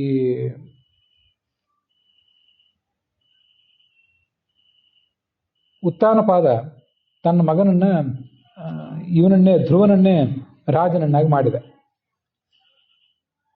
ಉತ್ತಮ ಅಂತ ಇನ್ನೊಬ್ಬ ಇದ್ನಲ್ಲ, ಅವನು ಮದುವೆ ಮಾಡ್ಕೊಂಡಿರ್ಲಿಲ್ಲ. ಅವನ ಕಡೆ ಎಲ್ಲೋ ಬೇಟೆಗೆ ಹೋಗಿದ್ದ. ಬೇಟೆಗೆ ಹೋದವನು ಒಬ್ಬ ಯಕ್ಷನ ಜೊತೆ ಏನೋ ವಿರಸ ಮಾಡ್ಕೊಂಡು ಅಲ್ಲಿ ಯುದ್ಧ ಮಾಡಿದ, ಸತ್ತೋಗಿಬಿಟ್ಟ. ಅವನ ತಾಯಿ ಅವನು ಹುಡುಕ್ಲಿಕ್ಕಂತ ಹೋದ್ಲು, ಅವಳು ಸತ್ತೋಗ್ಬಿಟ್ಲು. ಸುರುಚಿ ಟೇಸ್ಟ್ ಹೋಯ್ತು, ಉತ್ತಮನೂ ಹೋಯ್ತು. ಉಳಿದದ್ದು ನೀತಿ. ಅವಳ ಮಗ ಧ್ರುವ ಅದೊಂದೇ ಉಳಿತು. ಮತ್ತೆ ಇಷ್ಟೊತ್ತಿಗೆ ಇವನಿಗಾಗಲೇ ರಾಜ ಆಗಿದ್ದ ಧ್ರುವ. ಅವನೇನ್ ಮಾಡಿದ, ಕೋಪ ಮಾಡ್ಕೊಂಡ. ಯಾರು ನನ್ನ ತಮ್ಮನ ಕೊಂದವರು ಯಕ್ಷರು, ಅವರನ್ನು ಸಂಹಾರ ಮಾಡಿಬಿಡ್ತೀನಿ ಅಂತ ಹೊರಟ. ಇಲ್ಲಿ ಧ್ರುವನ ಹೆಂಡತಿಯ ಹೆಸರು ಭ್ರಮಿ ಅಂತ. ಉಳಿದೆಲ್ಲ ಧ್ರುವನ ಹೆಸರು ಗೊತ್ತಿರ್ತದೆ, ಈ ಕೆಲವು ಹೆಸರುಗಳು ಗೊತ್ತಿರೋದಿಲ್ಲ. ಭ್ರಮಿ ಅಂತ ಅವಳ ಹೆಸರು. ಶುಂಶುಮಾರ ರೂಪದ ಭಗವಂತನ ಮಗಳವಳು. ಭಗವಂತ ಅವನಿಗೆ ಅನುಗ್ರಹ ಮಾಡಿದ್ದಲ್ಲದೆ ತನ್ನ ಅಳಿಯನ್ನಾಗಿ ಮಾಡ್ಕೊಂಡ್ಳು. ಇಂಥ ವೈಭವ ಅಂದು. ಉತ್ತರ ದಿಕ್ಕಿಗೆ ಹೋದ, ಯಕ್ಷರ ಕಡೆಗೆ ಹೋದ. ಅಲ್ಲಿ ಯುದ್ಧನೇ ಶುರು ಮಾಡಿದ. 1 ಲಕ್ಷ ಜನ ಯಕ್ಷರು ಬಂದರು. ಅವರೆಲ್ಲರನ್ನು ಇವನು ಸಂಹಾರ ಮಾಡ್ಲಿಕ್ಕೆ ಶುರು ಮಾಡಿದ. ಆವಾಗ ಅಲ್ಲಿ ಸ್ವಯಂಭುವ ಮನು ಬಂದ. ಸ್ವಯಂಭುವ ಮನು ಬಂದು ಅವರ ಅಜ್ಜ, ಧ್ರುವನ ತಂದೆ ಉತ್ತಾನಪಾದನ ತಂದೆ ಸ್ವಯಂಭುವ ಮನು. ಅವನು ಬಂದು ಹೀಗೆ ಮಾಡೋದು ಯೋಗ್ಯ ಅಲ್ಲ, ಯಾವನೋ ಒಬ್ಬ ದುಷ್ಟ ನಿನ್ನ ತಮ್ಮನ ಕೊಂದಿರ್ಬೋದು, ಆದರೆ ನೀನು ಈ ಥರ ಮಾಡೋದು ಯೋಗ್ಯ ಅಲ್ಲ ಅಂತ ಅವನನ್ನು ಸಂಹಾರ ಮಾಡಿದ. ಅವನಿಗೆ ಸಮಾಧಾನ ಹೇಳಿದೆ. ಯಾಕೆಂದ್ರೆ ಈ ಯಕ್ಷ ಗುಹ್ಯಕರು ಇವರೆಲ್ಲ ಕುಬೇರನ ಅನುಚರರು. ಕುಬೇರ ದೊಡ್ಡ ದೇವತೆ, ಉತ್ತರ ದಿಕ್ಕಿನ ದೇವತೆ, ಅವನಿಗೆ ಅವಮಾನ ಮಾಡಬಾರ್ದು ಅಂಥೇಳಿ ಸಮಾಧಾನ ಹೇಳಿದೆ. ಅದಾದ್ಮೇಲೆ ಇವನು ಅದನ್ನು ಒಪ್ಕೊಂಡ.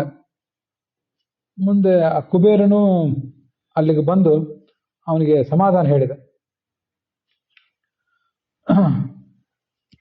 ಕುಬೇರ ಏನ್ ಹೇಳಿದ ಅಂದ್ರೆ, ನಮ್ಮ ಅನುಚರರು ಯಕ್ಷ ಇತ್ಯಾದಿಗಳನ್ನು ನೀನು ಕೊಲ್ಲಿಲ್ಲ, ನಿನ್ನ ತಮ್ಮನ್ನ ನನ್ನ ಯಕ್ಷನೂ ಕೊಲ್ಲಿಲ್ಲ. ಅವರೆಲ್ಲರೂ ಸಾಯುವುದು ತಮ್ಮ ಕರ್ಮಕ್ಕನುಸಾರವಾಗಿ ಸಾಯ್ತಾರೆ. ನೀನ್ ಯಾಕೆ ಅದ್ರ ಬಗ್ಗೆ ದುಃಖ ಪಡ್ತಿ, ಸಮಾಧಾನ ಮಾಡ್ಕೊ ಅಂತ ಹೇಳಿದ. ಮುಂದೆ ಅವನು ತನ್ನ ಊರಿಗೆ ಬಂದ, ತನ್ನ ರಾಜಧಾನಿಗೆ. 36,000 ವರ್ಷ ರಾಜ್ಯಭಾರ ಮಾಡಿದ. ಮುಂದೆ ಮಗನಿಗೆ ಅದನ್ನ ರಾಜ್ಯವನ್ನು ಒಪ್ಪಿಸಿದ. ಬದರಿ ಕ್ಷೇತ್ರಕ್ಕೆ ಹೋದ. ಏನೊಂದು ಅಲಕನಂದ ನದಿ, ನರನಾರಾಯಣ ತಪಸ್ ಮಾಡಿದ ಬದರಿ ಕ್ಷೇತ್ರ ಇದೆ, ಅಲ್ಲಿ ಹೋದ. ಮುಂದೆ ಅಲ್ಲಿ ತಪಸ್ ಮಾಡಿದ. ಭಗವಂತನ ದೂತರು ಬಂದು ಅವನನ್ನು ಕರ್ಕೊಂಡು ಹೋದರು. ಅವನನ್ನು ಹೆತ್ತ ಅವನ ತಾಯಿಯೂ ಕೂಡ ಸದ್ಗತಿ ಪಡೆದದ್ದು ಅವನಿಗೆ ಗೊತ್ತಾಯ್ತು. ಮುಂದೆ ಆ ಧ್ರುವನ ವಂಶದಲ್ಲಿ ಪ್ರಚೇತಸರು ಅಂತ ಕೆಲವರು ಬಂದಿದ್ರು. ಅವರ ಯಾಗದಲ್ಲಿ ನಿಮ್ಮ ಪೂರ್ವಜ ಒಬ್ಬ ಧ್ರುವ ಅಂತಿದ್ದ, ಇಷ್ಟು ದೊಡ್ಡ ಸಾಧನೆ ಮಾಡಿದ್ದ ಅಂತ ನಾರದರು ಅವನ ಕಥೆಯನ್ನೆಲ್ಲ ಹೊಗಳಿದರು. ಅಷ್ಟು ಖ್ಯಾತವಾದಂತಹ ಕಥಾ ಅದು.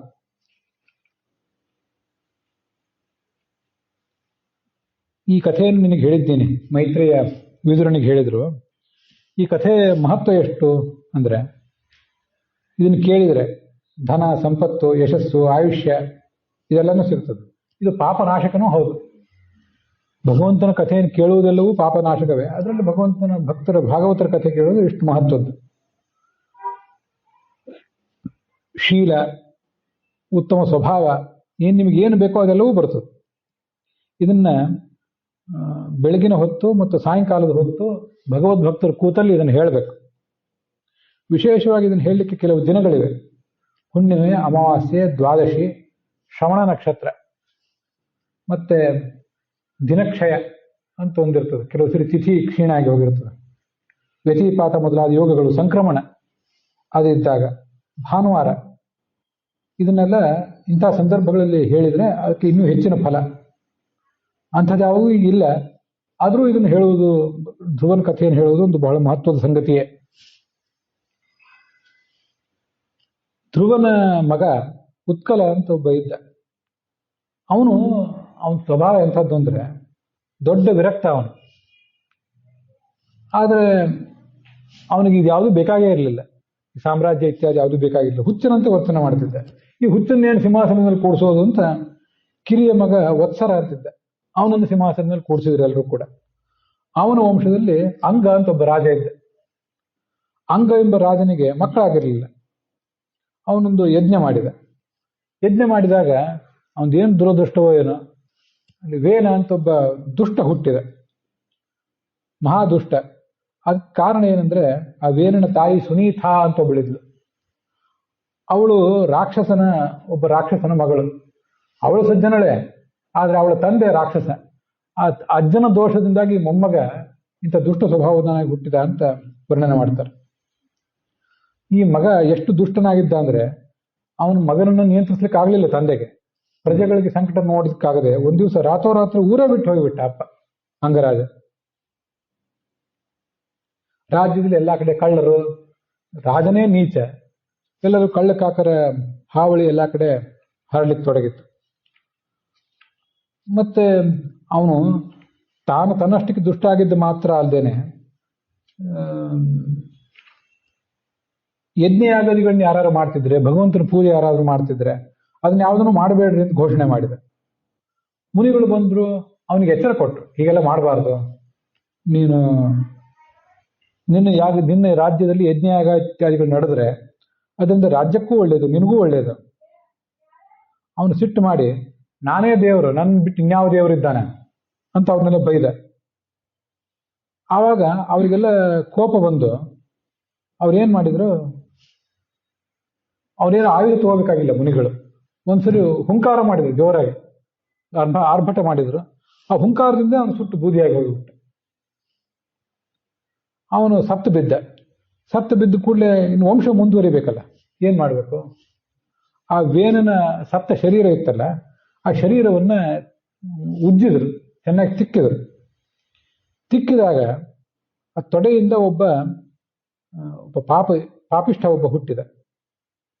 ಅವನೆಲ್ಲೋ ಕಾಡು ಮೇಡಿನೆಲ್ಲ ಓಡಾಡಿಕೊಂಡು ಬೇಟೆ ಆಡ್ಕೊಂಡು ಬದುಕ್ತಿದ್ದ. ಮುಂದೆ 2 ತೋಳುಗಳನ್ನು ತಿಕ್ಕಿದಾಗ ಒಂದು ಹೆಣ್ಣು ಒಂದು ಗಂಡು ಮಗು ಹುಟ್ಟಿದವು. ಆ ಗಂಡೇ ಪೃಥು, ಮತ್ತೆ ಹೆಣ್ಣೆ ಅರ್ಚಿ ಅಂತ. ಪೃಥುವಿನ ಮಗಳು ಈ ಪೃಥ್ವಿ, ನಾವು ವಾಸ ಮಾಡುವ ಪೃಥ್ವಿ ಏನಿದೆ, ಪೃಥ್ವಿನ ಮಗಳಲ್ಲ, ಆದ್ರೆ ಮಗಳಂತ ಅವನು ಪಾಲನೆ ಮಾಡಿದ್ದ, ಅದಕ್ಕೊಂದು ಸುವ್ಯವಸ್ಥೆ ಮಾಡಿದ. ಅದರಿಂದ ಇದಕ್ಕೆ ಪೃಥ್ವಿ ಅಂತ ಹೆಸರು ಬಂತು. ಅವನು ಪೃಥುರಾಜ. ಅವನಲ್ಲಿ ಭಗವಂತನ ಸನ್ನಿಧಾನ ಇತ್ತು. ಆ ಅರ್ಚಿಯಲ್ಲಿ ಲಕ್ಷ್ಮೀದೇವಿ ಸನ್ನಿಧಾನ ಇತ್ತು. ಅಂತ ವಿಶಿಷ್ಟವಾದ ವ್ಯಕ್ತಿತ್ವ ಅವರಿಬ್ಬರದು ಕೂಡ. ಗಂಡ ಹೆಂಡತಿ ಬೇರೆ ಬೇರೆ ವಂಶದಲ್ಲಿ ಹುಟ್ಟಿದವರಲ್ಲ, ಒಂದೇ ವಂಶದಲ್ಲಿ ಹುಟ್ಟಿದವರು. ರಕ್ತ ಸಂಬಂಧಿಗಳನ್ನು ನಾವೀಗ ಮದುವೆ ಮಾಡ್ಕೊಳ್ಳೋದಿಲ್ಲ. ಆದ್ರೆ ದೇವತೆಗಳದೆಲ್ಲ ಆ ಲೆಕ್ಕ ಅಲ್ಲ, ಆ ಪದ್ಧತಿ ಅಲ್ಲ. ಅವರು ಪೃಥು ಮತ್ತೆ ಅರ್ಚಿ ಇವರಿಬ್ರು ಕೂಡ ಅನಾದಿ ಕಾಲದ ದಂಪತಿಗಳು. ನಮಗೆ ಒಂದೊಂದು ಜನ್ಮದಲ್ಲಿ ಒಂದೊಂದು ಗಂಡ ಒಂದೊಂದು ಹೆಂಡತಿ. ದೇವತೆಗಳಿಗೆ ಹಾಗಲ್ಲ. ಪ್ರತಿ ಜನ್ಮಕ್ಕೂ ಒಬ್ಬನೇ ಗಂಡ, ಅವನೇ ಹೆಂಡತಿ ಆಗಿರ್ತಾರೆ. ಆದ್ರಿಂದ ಅವ್ರು ಎಲ್ಲಿ ಹುಟ್ಟುತ್ತಾರೆ ಅನ್ನೋದು ಮುಖ್ಯ ಅಲ್ಲ, ಯಾವ ವಂಶದಲ್ಲಾದ್ರೂ ಹುಟ್ಟುತ್ತಾರೆ. ಹೀಗೆ ಒಬ್ಬನೇ ತಂದೆ, ವೇರನ ಮೂಲಕನೇ ಹುಟ್ಟಿದವನು ಪೃಥು, ಅವನ ಮೂಲಕನೇ ಹುಟ್ಟಿದವಳು ಈ ಅರ್ಚಿ. ವೇರನ ಕೈಯನ್ನು ತಿಕ್ಕಿದಾಗ, ದುಷ್ಟ ಏನು ಸತ್ತೋಗಿದ್ನಲ್ಲ, ಅವನ ಕೈಯನ್ನು ತಿಕ್ಕಿದಾಗ ಹುಟ್ಟಿ ಬಂದವಳು ಈ ಅರ್ಚಿದೇವಿ. ಅವರಿಬ್ಬರಲ್ಲಿ ಹೀಗೆ ಭಗವಂತನ ಸನ್ನಿಧಾನ ಇತ್ತು. ಅಂತ ನೀಚನಾದ ಆ ವೇನನನ್ನ ಇವರು ಸಂಹಾರ ಮಾಡಿ ಕಳಿಸಿಬಿಟ್ರು. ಅವತ್ತು ಋಷಿಗಳಿಗೆ, ಜ್ಞಾನಿಗಳಿಗೆ ಅಷ್ಟೊಂದು ಜವಾಬ್ದಾರಿ ಇರ್ತಿತ್ತು. ರಾಜನ ಜೊತೆ ತಾವು ಕೂಡ ಶಾಮೀಲಾಗಿ, ಅವನು ಒಂದಿಷ್ಟು ದುಡ್ಡು ಹೊಡಿತಾನೆ, ನಾವು ಒಂದಿಷ್ಟು ದುಡ್ಡು ಹೊಡೆದು ಎಲ್ಲರೂ ಆರಾಮಾಗಿರೋಣ, ನಮ್ಮ ಸುಖ ನೋಡ್ಕೊಳ್ಳೋಣ ಅಂತ ಅವರು ಬದುಕ್ತಿರ್ಲಿಲ್ಲ. ರಾಜನನ್ನ ಮತ್ತು ಸಾಮ್ರಾಜ್ಯವನ್ನ ಸರಿಯಾದ ಸ್ಥಿತಿಯಲ್ಲಿಡೋದು ಅವ್ರ ಜವಾಬ್ದಾರಿ ಆಗಿತ್ತು. ಅವನಿಗೆ ಪೃಥು ಅಂತ ಹೆಸರು ಯಾಕೆ ಅಂದ್ರೆ, ಪೃಥು ಅಂದ್ರೆ ಸಂಸ್ಕೃತದಲ್ಲಿ ದೊಡ್ಡದು ಅಂತ ಅರ್ಥ. ಇವನ ಕೀರ್ತಿ ಎಲ್ಲ ಕಡೆ ಹರಡಿತ್ತು. ಕೀರ್ತಿ ಎಲ್ಲ ಕಡೆ ಹರಡಿದ್ರಿಂದ ಅವನಿಗೆ ವ್ಯಕ್ತಿತ್ವ, ಅಷ್ಟು ವಿಶಾಲವಾದ ವ್ಯಕ್ತಿತ್ವ ಆದ್ರಿಂದ ಅವನಿಗೆ ಪೃಥು ಅಂತ ಹೆಸರು ಬಂತು. ಮತ್ತೆ ಅವನ ಹೆಂಡತಿ ಅರ್ಚಿ ಅಂತಿದ್ದಲ್ಲ, ಅವಳು ಅರ್ಚಿ ಅಂದ್ರೆ ಬೆಳಕಿನ ಜ್ವಾಲೆ ಅಂತ ಅರ್ಥ. ಅಂತ ಅದ್ಭುತವಾದ ಸೌಂದರ್ಯ ಅವಳದು. ಅಂಥದ್ದೇ ಸದ್ಗುಣ ಬೇರೆ. ಅಂತ ಸೌಂದರ್ಯಕ್ಕೆ ತಕ್ಕಂತೆ ಸದ್ಗುಣ, ಸದ್ಗುಣಕ್ಕೆ ತಕ್ಕಂತೆ ಸೌಂದರ್ಯ ಎರಡೂ ಇತ್ತು. ಮುಂದೆ ಅವನು ಹುಟ್ಟಿದಾಗ ಇವನೊಬ್ಬ ದೊಡ್ಡ ಚಕ್ರವರ್ತಿ ಆಗ್ತಾನೆ, ಭಗವಂತನ ಭಕ್ತ ಆಗ್ತಾನೆ ಅಂತ ಎಲ್ಲಾ ಕಡೆ ಹೂವಿನ ಮಳೆ ಆಯಿತು. ಅವನಿಗೆ ಕುಬೇರ ಬಂಗಾರ ಸಿಂಹಾಸನ ತಂದುಕೊಟ್ಟ, ವರುಣ ಒಂದು ಛತ್ರ ತಂದುಕೊಟ್ಟ. ಅಂತೂ ಎಲ್ಲರೂ ಅವನನ್ನ ಪಟ್ಟದಲ್ಲಿ ಕೂಡಿಸಿದ್ರು. ಅವನು ಸಣ್ಣವನು ದೇವತೆಗಳಿಗಿಂತ. ಆದ್ರೆ ದೇವತೆಗಳು ಅವನಿಗೆ ಆಶೀರ್ವಾದ ಮಾಡಿ ಆ ಥರದ ಅನುಕೂಲ ಮಾಡಿಕೊಟ್ರು. ಮುಂದೆ ಅಲ್ಲಿ ವಂದಿ ಮಾಗದರು ಅಂತ ಇರ್ತಾರೆ, ಸೂತರು, ಮಾಗದರು, ವಂದಿಗಳು ಅಂತ. ಆ ಕಾಲದಲ್ಲಿ ಅಂಥವ್ರು ಕೆಲವರು ಇರ್ತಿದ್ರು. ಅವರು ಈಗೂ ಇರ್ತಾರೆ, ಈಗ ಒಂದು ರೀತಿ ಬೇರೆ ಇರ್ತದೆ ಅಷ್ಟೇ. ಅವ್ರ ಕೆಲಸ ಏನಂದ್ರೆ ದಿವಸ ಬೆಳಿಗ್ಗೆ ಬಂದು ರಾಜನನ್ನು ಎಬ್ಸೋದು, ಅವನ ಅಜ್ಜ ಮುತ್ತಜ್ಜ ಎಲ್ಲರನ್ನು ವಂಶಾವಳಿ ಎಲ್ಲ ವರ್ಣನೆ ಮಾಡೋದು, ಅವನ ಪರಾಕ್ರಮವನ್ನು ವರ್ಣನೆ ಮಾಡೋದು, ಏಳು ಅಂತ ಒಂದು ಎಬ್ಸೋದು. ಹೀಗೆ ಅವ್ರು ಬಂದಾಗ ಇವನೇನ್ ಮಾಡಿದ, ಅವ್ರಿಗೆ ಹೇಳಿದೆ, ಇದನ್ನ ಯಾಕೆ ಮಾಡ್ತಿದ್ದೀರಿ? ಅವರು ತಮ್ಮ ಕೆಲಸ ಶುರು ಮಾಡಿದ್ರು. ಇವನು ಹೇಳಿದೆ, ನಾನೇನು ಇನ್ನೂ ಮಹಾಕಾರ್ಯ ಏನೂ ಮಾಡಿಲ್ವಲ್ಲ, ಮಹಾಕಾರ್ಯ ಏನೂ ಮಾಡಿಲ್ಲದೆ ಹೋದಾಗ ನನ್ನ ಯಾಕೆ ಹೊಗಳ್ತೀರಿ? ಸುಳ್ಳು ಹೊಗಳಿಕೆ, ಇದಾಗಬಾರ್ದು. ಮುಂದೆ ನೋಡೋಣ, ನಾನೇನಾದ್ರು ಉತ್ತಮ ಕಾರ್ಯ ಮಾಡಿದ್ರೆ ಅವಾಗ ಹೊಗಳಿ ನೋಡೋಣ ಅಂತಂದ ಅವರಿಗೆ. ಅವನ ಸಂಯಮ ಆಡಳಿತಗಾರರು ಕಲಿಬೇಕಾದದ್ದು. ಮುಂದೆ ಅವರು ಅವನನ್ನು ಸ್ತೋತ್ರ ಮಾಡಿದರು, ಆದ್ರೆ ಅವನೊಳಗಿರುವ ಭಗವಂತನನ್ನ ಸ್ತೋತ್ರ ಮಾಡಿದ್ರು. ಅದು ಆ 16ನೇ ಅಧ್ಯಾಯದಲ್ಲಿ ಕಾಣಿಸ್ತದೆ. ಮುಂದೆ ಆ ಕಾಲದ ಸ್ಥಿತಿ ಹೇಗಾಗಿತ್ತಂದ್ರೆ, ಆ ವೇನ ದುಷ್ಟನಾಗಿದ್ನಲ್ಲ, ರಾಜ ದುಷ್ಟನಾದಾಗ ಏನಾಗ್ತದೆ? ಮಳೆ ಬೆಳೆ ಸರಿಯಾಗಿ ಬರೋದಿಲ್ಲ. ಮಹಾಭಾರತದಲ್ಲಿ ಒಂದು ಮಾತಿದೆ, ಭೀಷ್ಮ ಮತ್ತು ಧರ್ಮರಾಜನ ನಡುವಿನ ಸಂವಾದ. ಕಾಲೋವಾ ಕಾರಣಂ ರಾಜ್ಞ ರಾಜಾವಾ ಕಾರಣಂ ಇತಿತೇ ಸಂಶಯೋ ಮಾಭೂತ್ ರಾಜಾ ಕಾಲಸ್ಯ ಕಾರಣಂ. ಧರ್ಮರಾಜ ಕೇಳ್ತಾನೆ, ಈ ಕಾಲದ ಮೇಲೆ ರಾಜನ ಪರಿಣಾಮವೋ, ರಾಜನ ಮೇಲೆ ಕಾಲದ ಪರಿಣಾಮವೋ, ಅದನ್ನು ಹೇಳ್ರಿ ಅಂತ. ಅದಕ್ಕೆ ಅವನಂತಾನೆ ಭೀಷ್ಮ, ಸಂಶಯವೇ ಬೇಡ, ರಾಜನೇ ಕಾಲದ ಮೇಲೆ ಪರಿಣಾಮ ಬೀರ್ತಾನೆ. ಅವನು ದುಷ್ಟ ಆಗಿದ್ರೆ ಕಾಲವೂ ದುಷ್ಟ ಆಗ್ತದೆ, ಅವನು ಸಜ್ಜನ ಆಗಿದ್ರೆ ಕಾಲವೂ ಸತ್ಕಾಲ ಆಗ್ತದೆ ಅಂತ ಒಂದು ಮಹಾಭಾರತದಲ್ಲಿ ಮಾತಿದೆ. ಈಗ ಏನಾಗಿತ್ತಂದ್ರೆ, ಈ ವೇನ ದುಷ್ಟನಾಗಿದ್ನಲ್ಲ, ಆ ವೇನ ದುಷ್ಟನಾಗಿದ್ದಾಗ ಆ ಭೂಮಿ ಏನನ್ನೂ ಬೆಳಿಲೇ ಇಲ್ಲ. ಈಗೆಲ್ಲ ಯಾಕೆ ಹವಾಮಾನ ಅಸ್ತವ್ಯಸ್ತ ಆಗಿರ್ತದೆ, ಎಲ್ಲ ಕಡೆ ಇಂಥ ಹಾಹಾಕಾರ ಯಾಕೆ ಅಂದ್ರೆ, ದುಷ್ಟರಾದ ಆಡಳಿತಗಾರರು. ಪ್ರಜೆಗಳೆಲ್ಲ ಗೋಳಾಡ್ತಿದ್ರು. ಭೂಮಿ ಒಳಗೆ ನೀವು ಬೀಜ ಬಿತ್ತಿದ್ರೆ ನುಂಗಿ ಬಿಡ್ತಿತ್ತು, ಅದು ಹೊರಗೆ ಸಸ್ಯವೇ ಆಗ್ತಿರ್ಲಿಲ್ಲ, ಮತ್ತು ತಿನ್ನುವುದೇನೇನು ಅಂತೆಲ್ಲ ಆಲೋಚನೆ ಮಾಡಿದ. ಅವನು ಆ ಭೂಮಿಯನ್ನು ಬೆನ್ನಟ್ಟಿ ಹೋದ. ಅವಳು ಒಂದು ಆಕಳ ರೂಪ ತಾಳಿ ಓಡ್ಲಿಕ್ಕೆ ತೊಡಗಿದ್ಲು. ಇವನು ಹಿಂದೆ ಖಡ್ಗ, ಬಿಲ್ಲು ಇತ್ಯಾದಿಗಳನ್ನು ತಗೊಂಡು ಅವಳು ಬೆನ್ನತ್ತಿದೆ. ಅವಳು ಹೆದರಿದಳು, ಮುಂದೆ ಓಡ್ತಾನೆ ಇದ್ಲು. ಸ್ತ್ರೀ ನಾನು, ನನ್ನ ಮೇಲೆ ಯಾಕೆ ನೀನು ಕೈ ಮಾಡ್ತಿದ್ದೆ ಅಂತ. ಅವನಂದ, ನಿನ್ನ ಕೆಲಸ ಏನಿತ್ತು? ಸರಿಯಾಗಿ ಮಳೆ ಬೆಳೆ ಎಲ್ಲ ಕೊಡಬೇಕೋ ಬೇಡ? ಮಳೆ ಅಲ್ಲದ್ರೆ ಬೆಳೆ ಯಾರು ಕೊಡ್ಬೇಕಲ್ಲ. ಮಳೆ ಬರ್ಸೋದು ಅವಳ ಕೆಲಸ ಅಲ್ಲ, ಇಂದ್ರನ ಕೆಲಸ. ಇಂದ್ರ ಮತ್ತು ಪರ್ಜನ್ಯ ಅಂತ ಇಬ್ಬರು ದೇವತೆಗಳಿದ್ದಾರೆ, ಅವರು ಮಳೆ ಬರ್ಸೋರು. ಇವಳ ಕೆಲಸ ಭೂಮಿ ಬೆಳೆ ಕೊಡೋದು. ನೀ ಅದನ್ಯಾಕೆ ಮಾಡ್ತಿಲ್ಲ?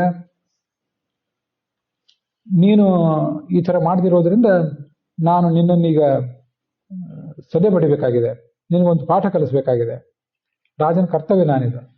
ಅದಕ್ಕೆ ಅವಳು ಹೇಳಿದ್ದು, ಆ ರಾಜನನ್ನು ಸ್ತೋತ್ರ ಮಾಡಿದ್ಲು, ಅದ್ರೊಳಗಿರುವ ಭಗವಂತನನ್ನು ಸ್ತೋತ್ರ ಮಾಡಿದ್ಲು. ಭಾಗವತದಲ್ಲಿರೋ ಅನೇಕ ಶ್ಲೋಕ ಎಲ್ಲ ಇಂಥವೇ ಇರ್ತವೆ, ಒಳಗಿರುವ ಭಗವಂತನ ಸ್ತೋತ್ರ ಆಗಿರ್ತವೆ. ನಿನ್ನ ಮಹಿಮೆಯನ್ನು ಯಾರು ತಿಳಿತಾರೆ? ಯಾರಿಗೂ ತಿಳಿಲಿಕ್ಕಾಗೋದಿಲ್ಲ. ಈ ನಾನು ಯಾವತ್ತೂ ಸರಿಯಾಗಿ ಬೆಳೆದು ಕೊಡ್ತಿದ್ದೆ. ಆದರೆ ಇಂಥ ದುಷ್ಟರಾಜನ ಕಾರಣದಿಂದ ಮತ್ತೆ ಮುಂದೆಂದು ಅದಕ್ಕೆ ಧಕ್ಕೆ ಬರಬಾರದು ಅಂತ ನಾನು ಅವನ್ನೆಲ್ಲ ನನ್ನ ಗರ್ಭದಲ್ಲಿ ಇಟ್ಕೊಂಡಿದ್ದೇನೆ. ಅದೆಲ್ಲ ನನ್ನ ಹೊಟ್ಟೆಯಲ್ಲಿ ಹಾಲಿನ ರೂಪದಲ್ಲಿದೆ. ಅದು ಬೇರೆ ಪುರಾಣ, ವಿಷ್ಣು ಪುರಾಣ ಮೊದಲಾದ ಪುರಾಣದಲ್ಲೂ ಈ ಕಥಾ ಬಂದಿದೆ. ದುಷ್ಟರಾಜನ ಕಾರಣದಿಂದ ಅವಳು ಸರಿಯಾಗಿ ಮಳೆ ಬೆಳೆ ಕೊಟ್ಟಿರಲಿಲ್ಲ. ಅದಕ್ಕೆ ಅವಳು ಹೇಳಿದ್ಲು, ನೀನೇನು ವಿಚಾರ ಮಾಡಬೇಡ, ಹಾಲಿನ ರೂಪದಿಂದ ಯಾರ್ಯಾರಿಗೆ ಏನೇನು ಬೇಕೋ ಅದನ್ನೆಲ್ಲ ಕೊಡ್ತೇನೆ, ನಾನು ಹೇಗೂ ಈಗ ಹಸುವಿನ ರೂಪದಲ್ಲಿದ್ದೇನೆ ಅಂತ ಹೇಳಿ ಅವನಿಗೆ ಸಮಾಧಾನ ಹೇಳಿದ್ಲು. ಆವಾಗ ಎಲ್ಲರೂ ಬಂದು ತಮಗೆ ದೇವತೆಗಳು ಹಾಲಿನ ರೂಪದಲ್ಲಿ ವೇದವನ್ನು ತಗೊಂಡ್ರು. ಇನ್ನು ಕೆಲವರು ತಮಗೆ ಬೇಕಾಗಿತ್ತು, ಏನೇನು ಕರ್ಕೊಂಡೋಗಿತ್ತೋ ಅದೆಲ್ಲ ಆ ಭೂಮಿ ಮೂಲಕ ಪಡ್ಕೊಂಡ್ರು. ಮತ್ತೆ ಅವಳು ಹೇಳಿದ್ಲು, ಅನೇಕ ವರ್ಷಗಳ ಕಾಲ ಕೃಷಿ ಇಲ್ಲದೆ ಇದ್ದ ಕಾರಣದಿಂದಾಗಿ ಎಲ್ಲ ಅಸ್ತವ್ಯಸ್ತ ಆಗಿದೆ. ನೀನು ನಿನ್ನ ಬಿಲ್ಲಿನ ತುದಿ ತಗೊಂಡು ಎಲ್ಲ ಕಡೆ ಹಳ್ಳ ತಿಟ್ಟು ಇತ್ಯಾದಿಗಳನ್ನು ಸರಿ ಮಾಡು, ಪ್ರಜೆಗಳಿಗೆ ವಾಸಸ್ಥಾನ ಮಾಡಿಕೊಡು, ಮಳೆ ನೀರೆಲ್ಲ ಸಮೃದ್ಧವಾಗಿ ಹರಿಲಿಕ್ಕೆ ಬೇಕಾದಂತೆ ಸಮತಟ್ಟು ಮಾಡು ಅಂತ ಹೇಳಿದ್ಲು. ಅದರಂತೆ ಅವನೆಲ್ಲ ಕಡೆ ನಾಗರಿಕತೆ ಎಲ್ಲ ಸರಿಯಾಗಿ ವ್ಯವಸ್ಥಿತ ಆಗುವಂತೆ ಮಾಡಿದ. ಇದು ಹರಿವಂಶದಲ್ಲಿ ಮತ್ತೆ ವಿಷ್ಣು ಪುರಾಣದಲ್ಲಿ ಎಲ್ಲ ಕಡೆನೂ ಅವಳ ಕಥೆ ಬರ್ತದೆ. ಈ ಥರ ಭೂಮಿ ಮೇಲೆ ಇಷ್ಟು ಸರಿಯಾಗಿ ಎಲ್ಲ ವ್ಯವಸ್ಥೆ ಮಾಡಿದ. ಆದ್ರಿಂದ ಅವನ ಮಗಳಂತೆ ಇದ್ದು ಭೂಮಿ ಪ್ರಜೆಗಳಿಗೆ ಏನೇನು ಕೊಡಬೇಕಾಗಿತ್ತೋ ಅದನ್ನೆಲ್ಲ ಕೊಟ್ಲು. ಎಲ್ಲ ಕಡೆ ಪ್ರಜೆಗಳು ಸುಖವಾಗಿ ವಾಸ ಮಾಡ್ಲಿಕ್ಕೆ ತೊಡಗಿದರು. ಯಥಾ ಸುಖಂ ವಸಂತಿ ಸ್ಮ ತತ್ರ ತತ್ರ ಅಪುತೋ ಭಯಾಹ, ಏನು ಚಿಂತೆ ಇಲ್ಲದೆ ಅವ್ರು ವಾಸ ಮಾಡಿದರು ಅಂತಿದು 18ನೇ ಅಧ್ಯಾಯ. ಅದನ್ನು ಇವತ್ತು ನೋಡಿದ್ದೀವಿ. ಅಲ್ಲಿಗೆ ಇವತ್ತಿನ ಈ ಭಾಗ ಸಮಾಪ್ತ ಆಗಿದೆ. ಹುಸಿಯ ನಾಡಿ ಹೊಟ್ಟೆ ಹೊರೆವ ವಿಷಯದಲ್ಲಿ ರಸಿಕನೆಂದು ಹುಸಿಗೆ ಹಾಕಿದಿರುವ ಇನ್ನು ಹೃಷಿಕೇಶನೇ, ಈಶನಿನ್ನ ಚರಣ ಭಜನೆ ಆಸೆಯಿಂದ ಮಾಡುವೆ, ದೋಷ ರಾಶಿ ನಾಶ ಮಾಡು ಶ್ರೀಶಕೇಶವ. ಶ್ರೀಕೃಷ್ಣಾರ್ಪಣಮಸ್ತು.